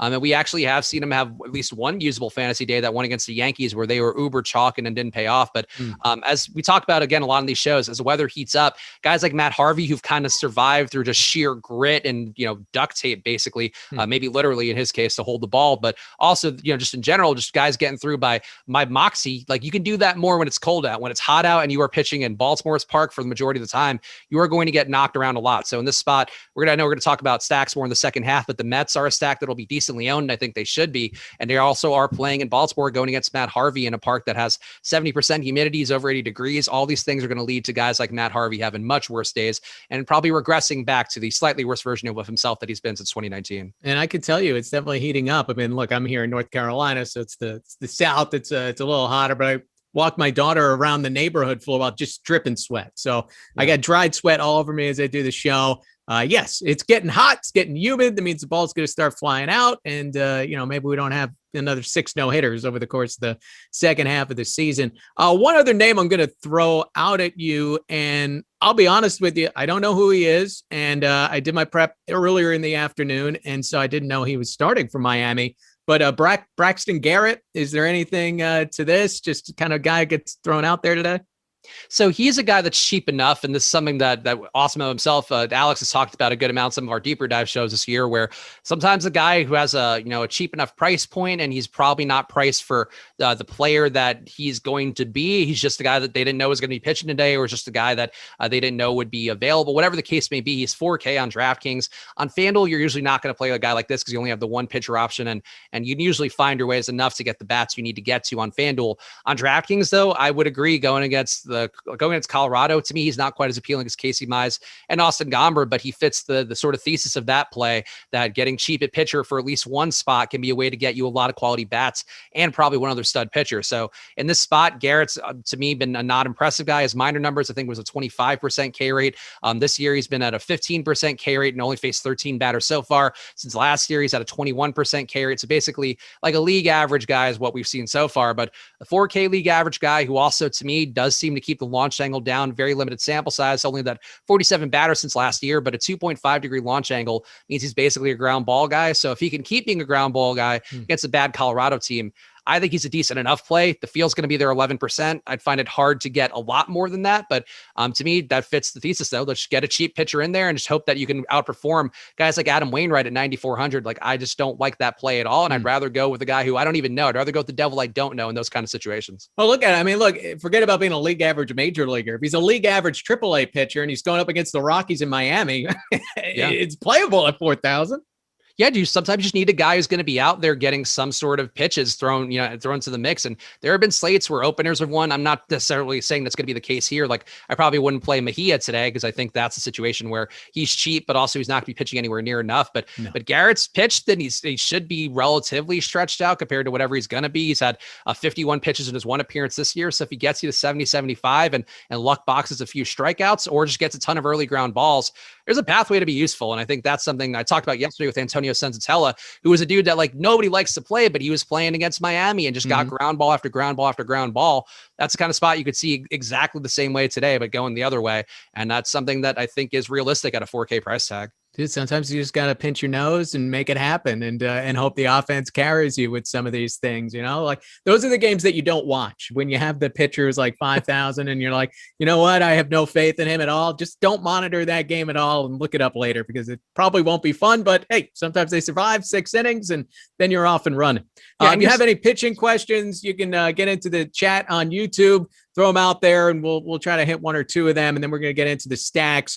Remember, we also have a giveaway running right now for the NBA playoffs. You can check out the pinned tweet at Awesemo_com to enter and follow the instructions on the tweet and pick whether you think MVP Nikola Jokic or Chris Paul will have more points tonight. One random correct guesser will win a free month of Awesemo Plus Platinum valued at $90. And Awesemo Plus Platinum, look, it's something that helps you out quite a bit. I can tell you that playing around with it this year. The tools, the content, every DFS sport. You want to play tennis, it's there too. The weekly pass is just $29.95, and this will give you full access to all the premium content and tools on Awesemo.com that we're talking about. The ownership projections, player projections, premium Slack channel, lineup builder, all of that. And if you just love baseball, if you care less about the other sports, you're not going to go out and play, the esports and such. Sign up now for Awesemo Plus MLB weekly package for only $15.95. Stop guessing, start winning. Join Awesemo Plus today. And if you want to sample some things free on the site, MLB Top Stacks, which we're about to get into, NBA ownership rankings, and PGA rankings as well. And if you like what you're seeing, you want to join Awesemo Plus, we have a chance for you to save 15% on your first week of Awesemo Plus. Just use promo code MLB Live Before Lock. That's MLB Live Before Lock. I know, another very confusing, difficult promo code to remember. All caps, one word, 15% off your first week of Awesemo Plus if you are a new member. Again, MLB Live Before Lock. Well, looks like asked for some pitching questions. Taijuan Walker, a guy we didn't get into real quick. I mean, is he I always get a little nervous now with these Mets pitchers, the way they've handled Jacob deGrom. I know Walker threw, I think it was 100 pitches last time out, but he only did it in 5 innings. I have no faith that Luis Rojas isn't going to walk out there and pull a guy because he's 6 scoreless at 75 pitches based on the way they've handled deGrom recently. Yeah, I think that's a reasonable thing too. And I think Max made a good point in the show before us as well, talking about how Walker hasn't pitched over 50 innings in any season so far. Now he's at 54, and you are seeing his efficacy start to come down a little bit in terms of strikeout rate and all of that. So could be something to keep in mind here, that he's probably closer to a league average pitcher than the guy who's had some of the strikeout upside he's had in games this year. But Taijuan Walker, to me, I think it's just really all these guys from really 8K to like 9,500 for the most part. I just think it's not worth going to that price tag based upon the bats that you can get to and you want to pay up for, and the fact you really do have viable value who is going to be chalky, but is value that I find it hard to believe is solely going to kill you. Of course, watch Austin Gomber get bond for -10 today, because that's how MLB DFS goes. But on his face right now as a play, I think he's a play to trust. And I don't know, you're getting a lot better here for Taijuan Walker. I believe actually Walker has a 13.3 fantasy point projection today, and Gomber from Awesemo has 16.1. It's a pretty big discrepancy for a guy who's also $2,500 cheaper. So, if you're sorting and you're doing a bunch of lineups, if you're doing a 150 max, I get getting the guys like Walker, but to me, just, take the more obvious plays today, because it's a slate where there really are, I think, quality obvious plays. And one of the obvious plays offensively is that Mets offense with Walker on the hill, and they'll be going up against old friend Matt Harvey. They did hit Harvey hard last time around at Citi Field, so they've already seen him once. Obviously, a little familiarity, as much familiarity as you can have with how much these teams turn over every other year, it seems. But look, people know the Mets have a chance to be one of the top offenses. Not giving anything away, though. You look at the top stacks free at awesemo.com today. There's actually some positive leverage on the Mets at Camden Yards against an also-ran pitcher. Yeah, it's one of those things where earlier in the day we talk about a lot in the shows, whereas, we get closer to slate lock, the ownership projections will sometimes move around. And sometimes it'll be enough where, earlier in the day, the Mets were probably closer to 1% over leverage. And now they look under-owned because maybe people are just afraid to go there. People don't like the projected lineup. It is a little bit weaker than I think you'd want to see generally, but you still have Pete Alonso there. You still have Dominic Smith. You still have Billy McKinney, who's going to be hitting from the left side of the plate. And Matt Harvey's been even worse against lefties over the last few years. 264 ISO allowed to lefties gives up more steals as well. Not that McKinney's necessarily going to be picking up a ton of steals, but I do think that gives him more pop opportunity here, and can certainly pay off his price tag very easily if he gets one out of the park right away. So in this spot, to me, the Mets are a very appealing stack, and they are one that I think you could have sort of tournament talked your way out of, where sometimes you just don't play a team because they're going to be so highly owned, and it's a 12-game slate and it's baseball. So every team has basically the same opportunity most days, other than, not accounting for matchup and all of that. But they're all getting the same amount of at-bats. In this spot for the Mets, like playing at Baltimore, playing against Matt Harvey, if they're going to be under-owned by any stretch, I would like to be there a lot. And that starts to me with Pete Alonso, a guy who is my home run pick that I talked about on the tip-off earlier. And I think on basically all the shows has been my home run pick a lot recently, because he's one of those dudes that just didn't have a ton of power last year, and he's starting to finally show it. But I think Alonso, to me, at 10% ownership, is the kind of dude. We've seen him have a multi-homer game this week in less good conditions. Now he's in Baltimore, and I think this is the kind of spot for me where if Pete Alonso were a slate breaker, I would not be surprised at all, given the fact that people just don't want to pay that price tag for him. He seems to be healthy, just a couple of home runs last night, and obviously capable of doing some big things against Matt Harvey there at Camden Yards. I mean, the one thing that stands out about the Mets, they're very expensive tonight. So this is where, maybe this is the lineup you go to if you are going to go, say, Gomber and Mize, and you're just going to say, well, hopefully Garrett Cole stinks tonight and, can't get a grip on the ball and all that kind of thing. Yeah, I mean, I would say that to me, if you are getting the cheap guys, I mean, you could certainly go a lot of different directions for your stacks. I'm trying to think which ones would be the most obvious ones to pay up for everybody, but Boston's one where I think, it is a high team total here, and it would be really tough to get there if you were playing, let's say, Cole or Lynn and one guy in the 8K range. But if you do play Gomber and Mize together, or if you played, let's say, Cole and what's his face from Miami, Braxton Carrot from Miami, like that's a spot where you can get to Boston, but it's going to be tough, and these guys are also going to be all under 10% owned. And this is something where baseball, it does pay off a little bit more than it does in some of the other sports where you're paying up to be contrarian. You're trying to get to bats people just can't afford. And if you go to Devers, Martinez, Bogarts, that is about as lethal of a trio as you'll find anywhere. And even if you take Chalk Danny Santana, who's now actually less owned than he looked earlier in the day, down to just 14% projected ownership, he's also really cheap. So you can afford this stack easily. I think Boston's one of those teams that I'd be willing to take some shots at. I think Minnesota as well would be another team I'd be willing to take some shots at. The price tags to me are not fantastic overall, given the fact that they are facing Garrett Cole. But if you are mixing in, Trevor Larnach, who's hitting in the 3-hole for them, along with some of Polanco and Donaldson, and in particular Donaldson and Nelson Cruz, those guys going there. I don't know if you want to get the 5-man stack, but you can get a really low on 5-man stack. Can also get some really low on one-offs. Those are bats that you can pay up to afford. But really, there's a lot of teams today, I think, have just a bunch of guys in the 5K range. And I know Cincinnati's another game we have to talk about next, but there's just a lot of guys you could pay up for today that the only pathway to realistically get them and to get them in a full stack is to really pay down cheap at pitcher. And thankfully today you can do that. And even, even the Dodgers are a team that they're the top stack percentage of going off on this particular night. The leverage is only minuscule. It's basically even for this game in Pittsburgh. And I guess your only concern is they're going to be starting in a rain delay tonight. So you got to roll that dice a little bit. And this really should be the only game that has serious weather concerns is in Pittsburgh. Does that scare you off, Dodgers Pirates, a little bit here, or are you still willing to roll a dice?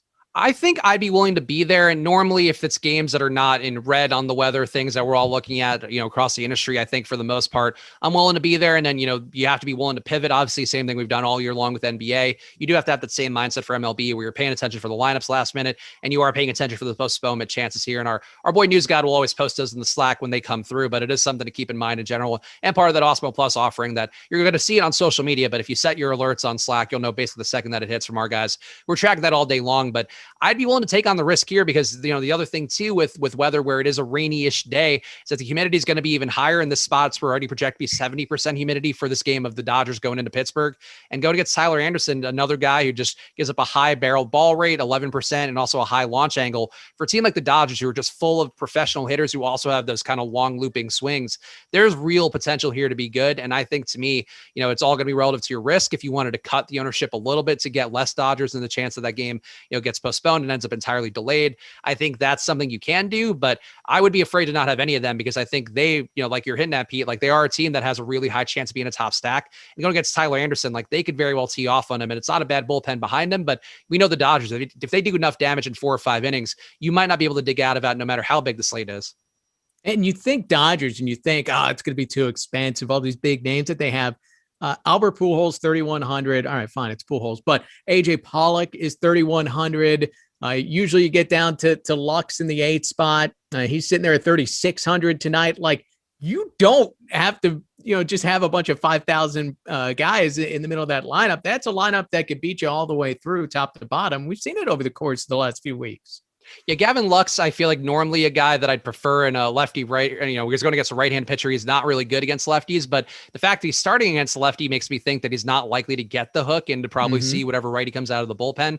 So in this spot, I'd agree. Like, I think you can go a bunch of different directions here. And Pujols is a player that I think a lot of people, we talk a lot in this channel about, people in the YouTube chat or just people out there on social media think this guy's washed, that guy's washed.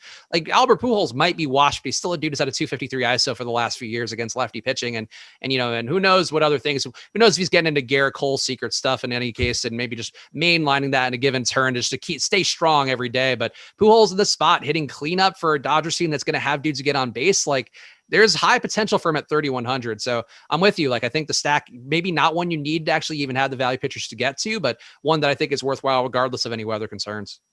And if you believe in having protection in the lineup, I mean, not a bad spot if you're Pujols. You get Cody Bellinger sitting behind you. And then, you mentioned Lux and maybe not loving the lefty-lefty matchup. But if you're playing a Dodger stack, this is where it's different than, say, a one-off. you're thinking Tyler Anderson isn't long for this game. And so then you're getting some cracks against some right-handers in the bullpen, perhaps. So there's I think, a billion different ways you could build a Dodgers stack tonight. And it does seem that there is some potential profitability there in doing that. I'll just ask, because I'm not sure. This is my first time leading the way on this particular show. We're supposed to be going in a specific order. Can I just throw teams at you at random right now? You could throw them at random. I feel like it's usually, for me, the way what I like to do when I'm running the shows is based on whatever I think the people are talking about. But I think sometimes you got to follow your heartbeat, and I know you got the instincts for it. So take me wherever you want to go on this journey. I will follow my heart. Well, I did see Philadelphia stack was in there. I'll tell you, Philly, I took out and did not use them at all because they have the negative leverage. And that's just what I've learned to look at over my first 2.5 months here, using all of the information that Awesemo gives us. And if you're like over negative 2% leverage, I usually just take them out completely. Not out of all my lineups, but certainly out of the 5-man stacks and things of that nature. What do you make of Philadelphia tonight? I think it's a reasonable move to get them out of your 5-man stacks. They do look really overowned, one of the most over-leveraged teams on the slate. So I think your instincts are right there. The thing to me is I still would like to get one-offs from this game. And that's something I'm never really going to be opposed to. Like, some people I think may rule out entire teams. I'm still going to be willing to get small stacks of guys who are overowned as a big stack. And maybe I'll take them out of the 5-man, but willing to get them as 3-man stacks or 2-man stacks, or just get these guys as one-offs. And for me, part of that is because like I can't ever imagine a slate where I wouldn't want to play Rhys Hoskins going against a lefty. And Tucker Davidson, I think part of the reason why I also wouldn't mind fading the 5-man is that he does keep the ball down pretty well. 6-degree launch angle for himself, a 7% barrel ball rate, actually a little bit less than that. That's one thing that he's done well. Hasn't had the biggest major sample size, but it's something that I try to identify early on and try to trust as much as possible. But I think guys like Hoskins is all launch angle, a 21-degree launch angle for him. So he's going to be able to drive that ball, given the fact it's a hot day, a humid day as well in Philadelphia. So all that stuff plays pretty well. But I'm with you. I think the full stack is going to be a little bit overvalued. To me, taking the one-offs, and really the guys who would be in the full stack are all great as one-offs, but I think putting them all together, it seems unlikely that all of them can get there in the same way, even though, it is a spot that people will be on clearly in the field. Yeah, and I'll tell you what I did is I like to look at, the individual players who are supposed to be super owned on a given slate, and I'll double check as of now. JT Realmuto was, I believe, the highest owned player on the entire slate. Yeah. So, if I see that it's a really high owned player on a slate that, where the team has negative leverage, I'll just take that guy totally out a lot of times. And Realmuto's not the top. It's Christian Yelich. And we can get into the Brewers too. The Brewers are another team that I knocked out because you have that negative leverage, even if they're not in a bad spot against the Cincinnati Reds, a ballpark where it could jump out. If everybody else is on it, I don't want to be there. Yeah, I'm with you on that with the Brewers part of the equation in particular. Normally a team that has been, we've gotten used to them being bad all year long, but they clearly are a better team with having Yelich back in the mix, having Vogelbach a little bit higher in the order. They do have some power, but Gutierrez, to me, a guy that I just don't have enough of a read on, where I think people are sometimes blindly target these guys because they've been in the majors for X amount of time and it's a new guy and he's not going to know how to handle it. But it's still a Brewers team that strikes out 26% of the time on the year against right-hand pitching. And it's possible to me that, when you don't have the book on a guy like Vladimir Gutierrez, who's not an impressive prospect or anything of note, based on his results so far in the minors and now in the majors, but still a dude who I think, can have better days and sort of get, above a 15% strikeout rate. Like, that's a really low number. And there are some guys who do carry that with them throughout their entire careers. But for a guy I don't know, Gutierrez might be a 30% K rate guy. And I'm not, saying this is like, hey, believe in Gutierrez to be that dude who's going to take a jump, but he can easily get the positive regression to his results right now against Milwaukee. And when you have a ton of ownership here, and like you were talking about, Pete, there's no reprieve from the ownership either. You're going to have 20% ownership going to Yelich, but also over 10% else for everybody else in the top 5. There isn't a way to really get to the stack without taking on less ownership or just guys who aren't as good of a hitter. So I think out of all the teams on the slate, I think I'm with you that this is a team that in terms of 5-man stacks, I'd be the most inclined to get rid of right away and just be willing to take one-offs or smaller stacks. And look, if they launch, and this is the way that I think about it, and they have, a high probability, a decent probability of launching tonight and having 10 plus runs. But even if they do, now I got to find a way to be better than everybody else, in all those other spots. Whereas, if it's not I don't know exactly what they are right now, but 7% chance, let's say, that the Brewers are going to be the top stack of a given night. Well, I'll take my chances to beat you in a bunch of other ways, or just beat you with the stack itself. If say, the Mets go off and the leverage isn't bad there. So that's just the way that I tend to think about it. And I will say, as the projections take hold and you play with the numbers and you play every day, it's become a little easier to find these things as we hit this live before lock, which is it's go time now, and kind of playing around with the weather and some of those other things. I'll throw out Tampa Bay too. I know it's not a great spot, being that it's at the Trop, but you're going up against Patrick Corbin, and he's been another guy like Harvey, where you're just sitting there and you're like, well, at what point does this guy get sent to the minors to figure it out? Yeah, it's one of these spots on the slate, and I talk about these a lot, the volatility spots or mutual volatility spots where the pitcher can have a bad day and get completely killed, or they could somehow luck box a good day. And I think when you look at the numbers, it's sort of hard to not see it through that lens, where Tampa Bay on the year striking out at a 30% rate against left-hand pitching, and Corbin performing under snuff, subpar. He's also a little bit older, so that could certainly be a part of the downfall. But the velocity is flat, and usually to me, I'm not going to write off a guy for age, because if his velocity is still there's no realistic reason why it should be that much worse. And same thing for Corbin's other rates too, where he's been a 13% swing and strike rate guy since 2019. This year it's 11.1%, but the chase rate's there too. 36% was his rate since 2019. That's been dropped to 34%, but it's still close enough where his strikeout rate should be better than the 18% it is this year, when he's been historically a 25% K rate guy over the last few years. So I don't mind buying it a little bit on Corbin. He's going to be 15% owned, but he's another one of those cheaper arms you can get to, particularly if you are going to have some lineups, without Mize and Gomber. Those guys are going to be a cut ahead, I would think, based on the projection and the price tags. But I don't mind getting to Corbin, and I'm with you. I don't mind getting the Rays too. I think it's a spot where if you're with the field on Corbin, one way to get your leverage is just to have some Tampa Bay stacks on the other side. So in your lineups without Corbin, like maybe Corbin does get bombed, or maybe he gets the results you want. So you're sort of trying to capture both those outcomes when you're playing multiple lineups. That's the benefit of playing multiple lineups in MLB. And there's a lot of power for Tampa Bay, but just a lot of easy strikeouts. So it's a situation where I don't have a ton of faith in Tampa Bay coming through, but they're going to get chances to hit it. And there's going to be equal amounts of chances for Corbin to get his strikeout rates back to where they've been historically.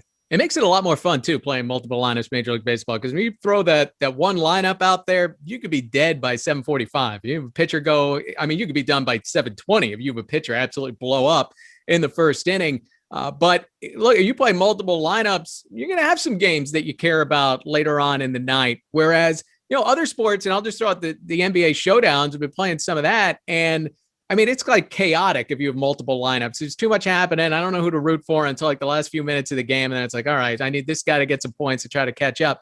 But baseball, you pretty well know what you're rooting for pretty early. And then, it just happens at a pace where I find it a lot more enjoyable. Again, with the multiple lineups, try to get a little sweat going.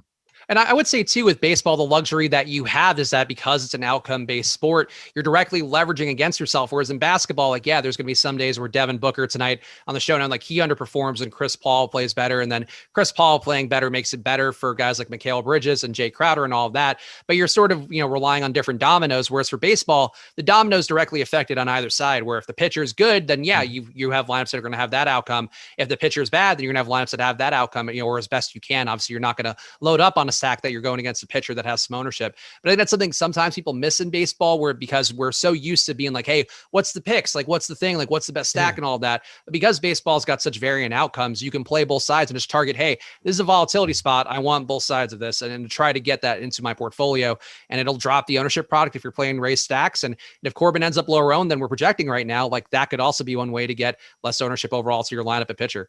It sounds fun for us, though, because then we can't just hot take yo, Tampa Bay Rays, that's it. That's the pick. That's the one. Go home. Done. Show over. Well, you still can. It's just you have to learn how to double speak it. We're Tampa Bay is the best stack unless Patrick Corbin ends up being better than we've seen recently. And it's not that's the way you'll learn, Pete. I feel like you're too earnest right now. You got to learn the tout double speak that they teach us in tout school. Okay, I'm picking it up as I go. But, I'm just used to, you just dive in, you got to have a take, got to have an opinion. Garrett Cole, bad guy, using the sticky stuff. But, this is cool too. And again, it's what the strategy is. And that's what I like about the way Awesemo goes about their things here is that, look, sometimes it's not the sexy, just take this guy. This is the pick, carry the day with this. And it's all right. This is where the volatility is. This is not where it is. This is where you want to be with the top stack and maybe even own the pitcher at the same time. You get, I think, a straight shot of what's happening here. Remember, you can, if you hit, you have a big night. Maybe we helped you out a little bit. We want to hear about it. So be sure check this out. You download the Awesemo avatar, awesemo.com/avatar, throw it up on your DraftKings, your FanDuel, whatever it is. Everybody sees it when they're in the contest and they're like, oh, not one of these guys winning.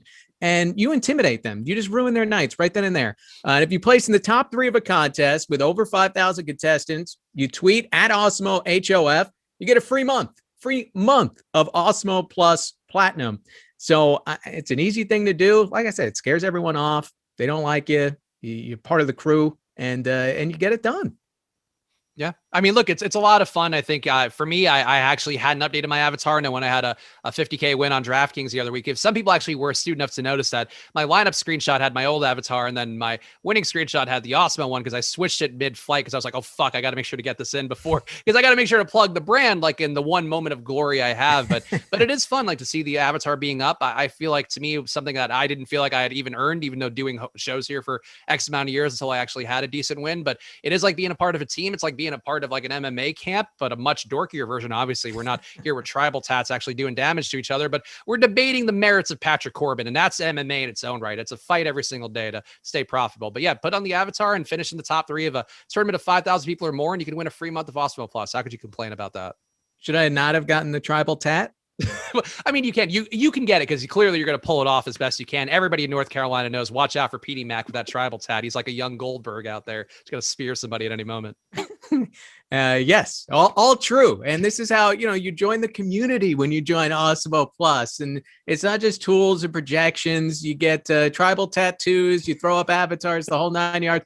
But really, you get access to the premium Slack channel, and that allows you to talk strategy, other topics with fellow DFS players, participate in office hours with Awesemo experts, and stay up to date on the latest updates to projections from Alex Awesemo Baker himself. It's a great feature.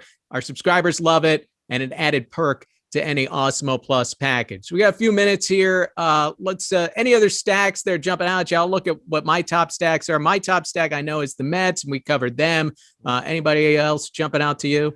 I feel like the one team that we haven't hit on that's probably worth addressing is going to be Cincinnati. And obviously, it's a big slate. You could sort of make the case for any team if you really, squint your eyes to do it. But Cincinnati, a 5.4 implied run total is one of the biggest marks on the slate. And fun fact with Brett Anderson, and this is something that I don't think we've seen all year long, but I don't know if you caught this, Pete. Actually, I'll ask you first, Pete. Did you catch something interesting about Brett Anderson when just going through the data before the show?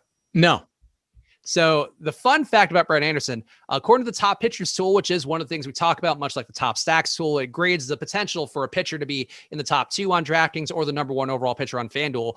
Brett Anderson, according to the top pitchers tool at 8,500, has a 0% chance of being a top pitcher, along with a 0% chance of being a top value on the slate. So he is effectively the worst pitching play that we have had all season long. Wow. Well, let's see if I got him in here. I love the guys that nobody like wants. 100% man. Brett Anderson. Love the play. Yeah, give me all the outcasts. No, I don't have any Brett Anderson tonight, unfortunately. Good, I have a lot of?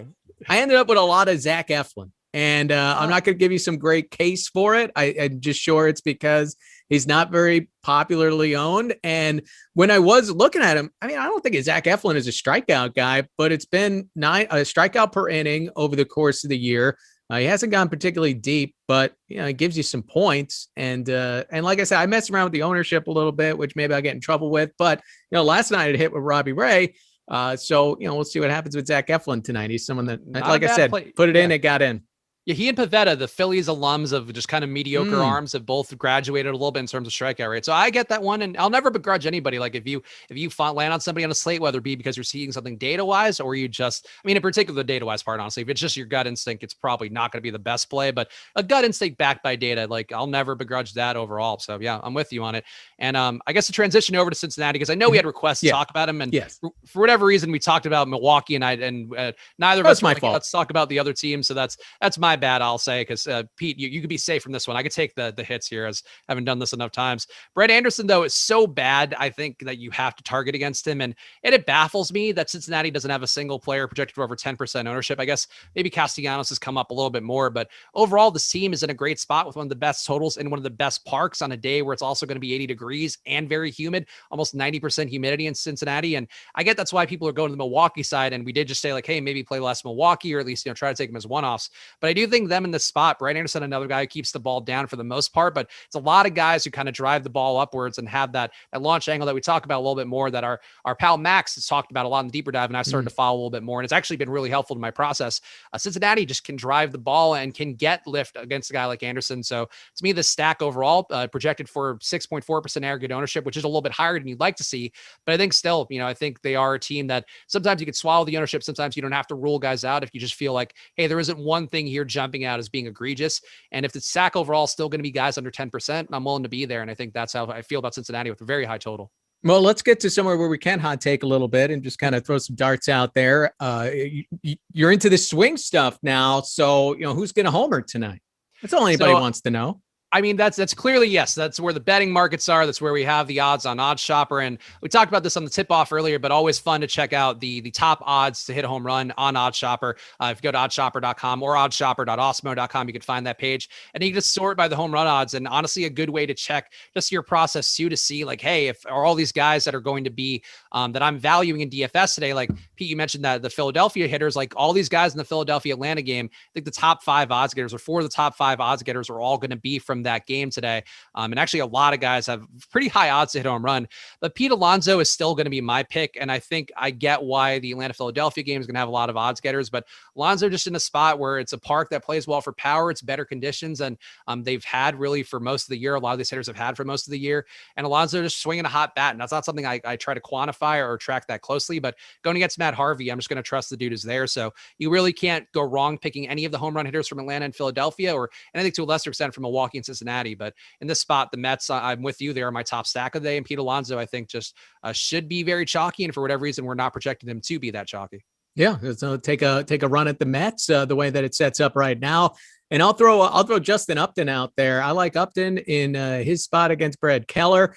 And the Angels did homer last night. And, not a guy that everybody is necessarily up on, but look, he's hitting leadoff, so he's getting opportunities, and he's been a homer guy when he's healthy over the course of his career. The biggest issue is that he hasn't been on the field enough, and right now he's healthy, homered last night, so I'm willing to take a shot at him. And the other name I'll throw out there to hedge my bet, because I'm learning, Albert Pujols. I like Pujols tonight as at 3,100. He still has some pop there, and I think he'll get plenty of times around the order against Pittsburgh in this spot. So ended up with a lot of Pujols, a lot of Upton tonight. Old guys.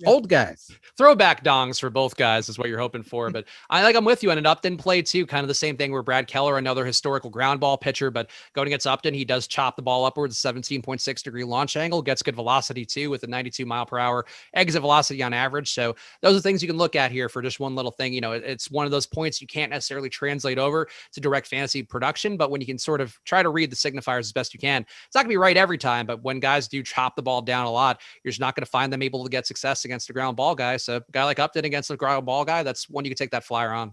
And should say, the Dodgers, there is a little risk there as they are going to be starting in a rain delay in Pittsburgh, but it seems that game's likely to play, and weather shouldn't be too much of a factor on this particular slate. We have no postponement risks according to our projections tool, which does give a percentage amount. So I would watch that more closely, but as we've done the show, that hasn't changed at all. So I'm going to assume every game's going to be good to go, obviously relative to whatever delays are going to happen because of the rain that's already occurred.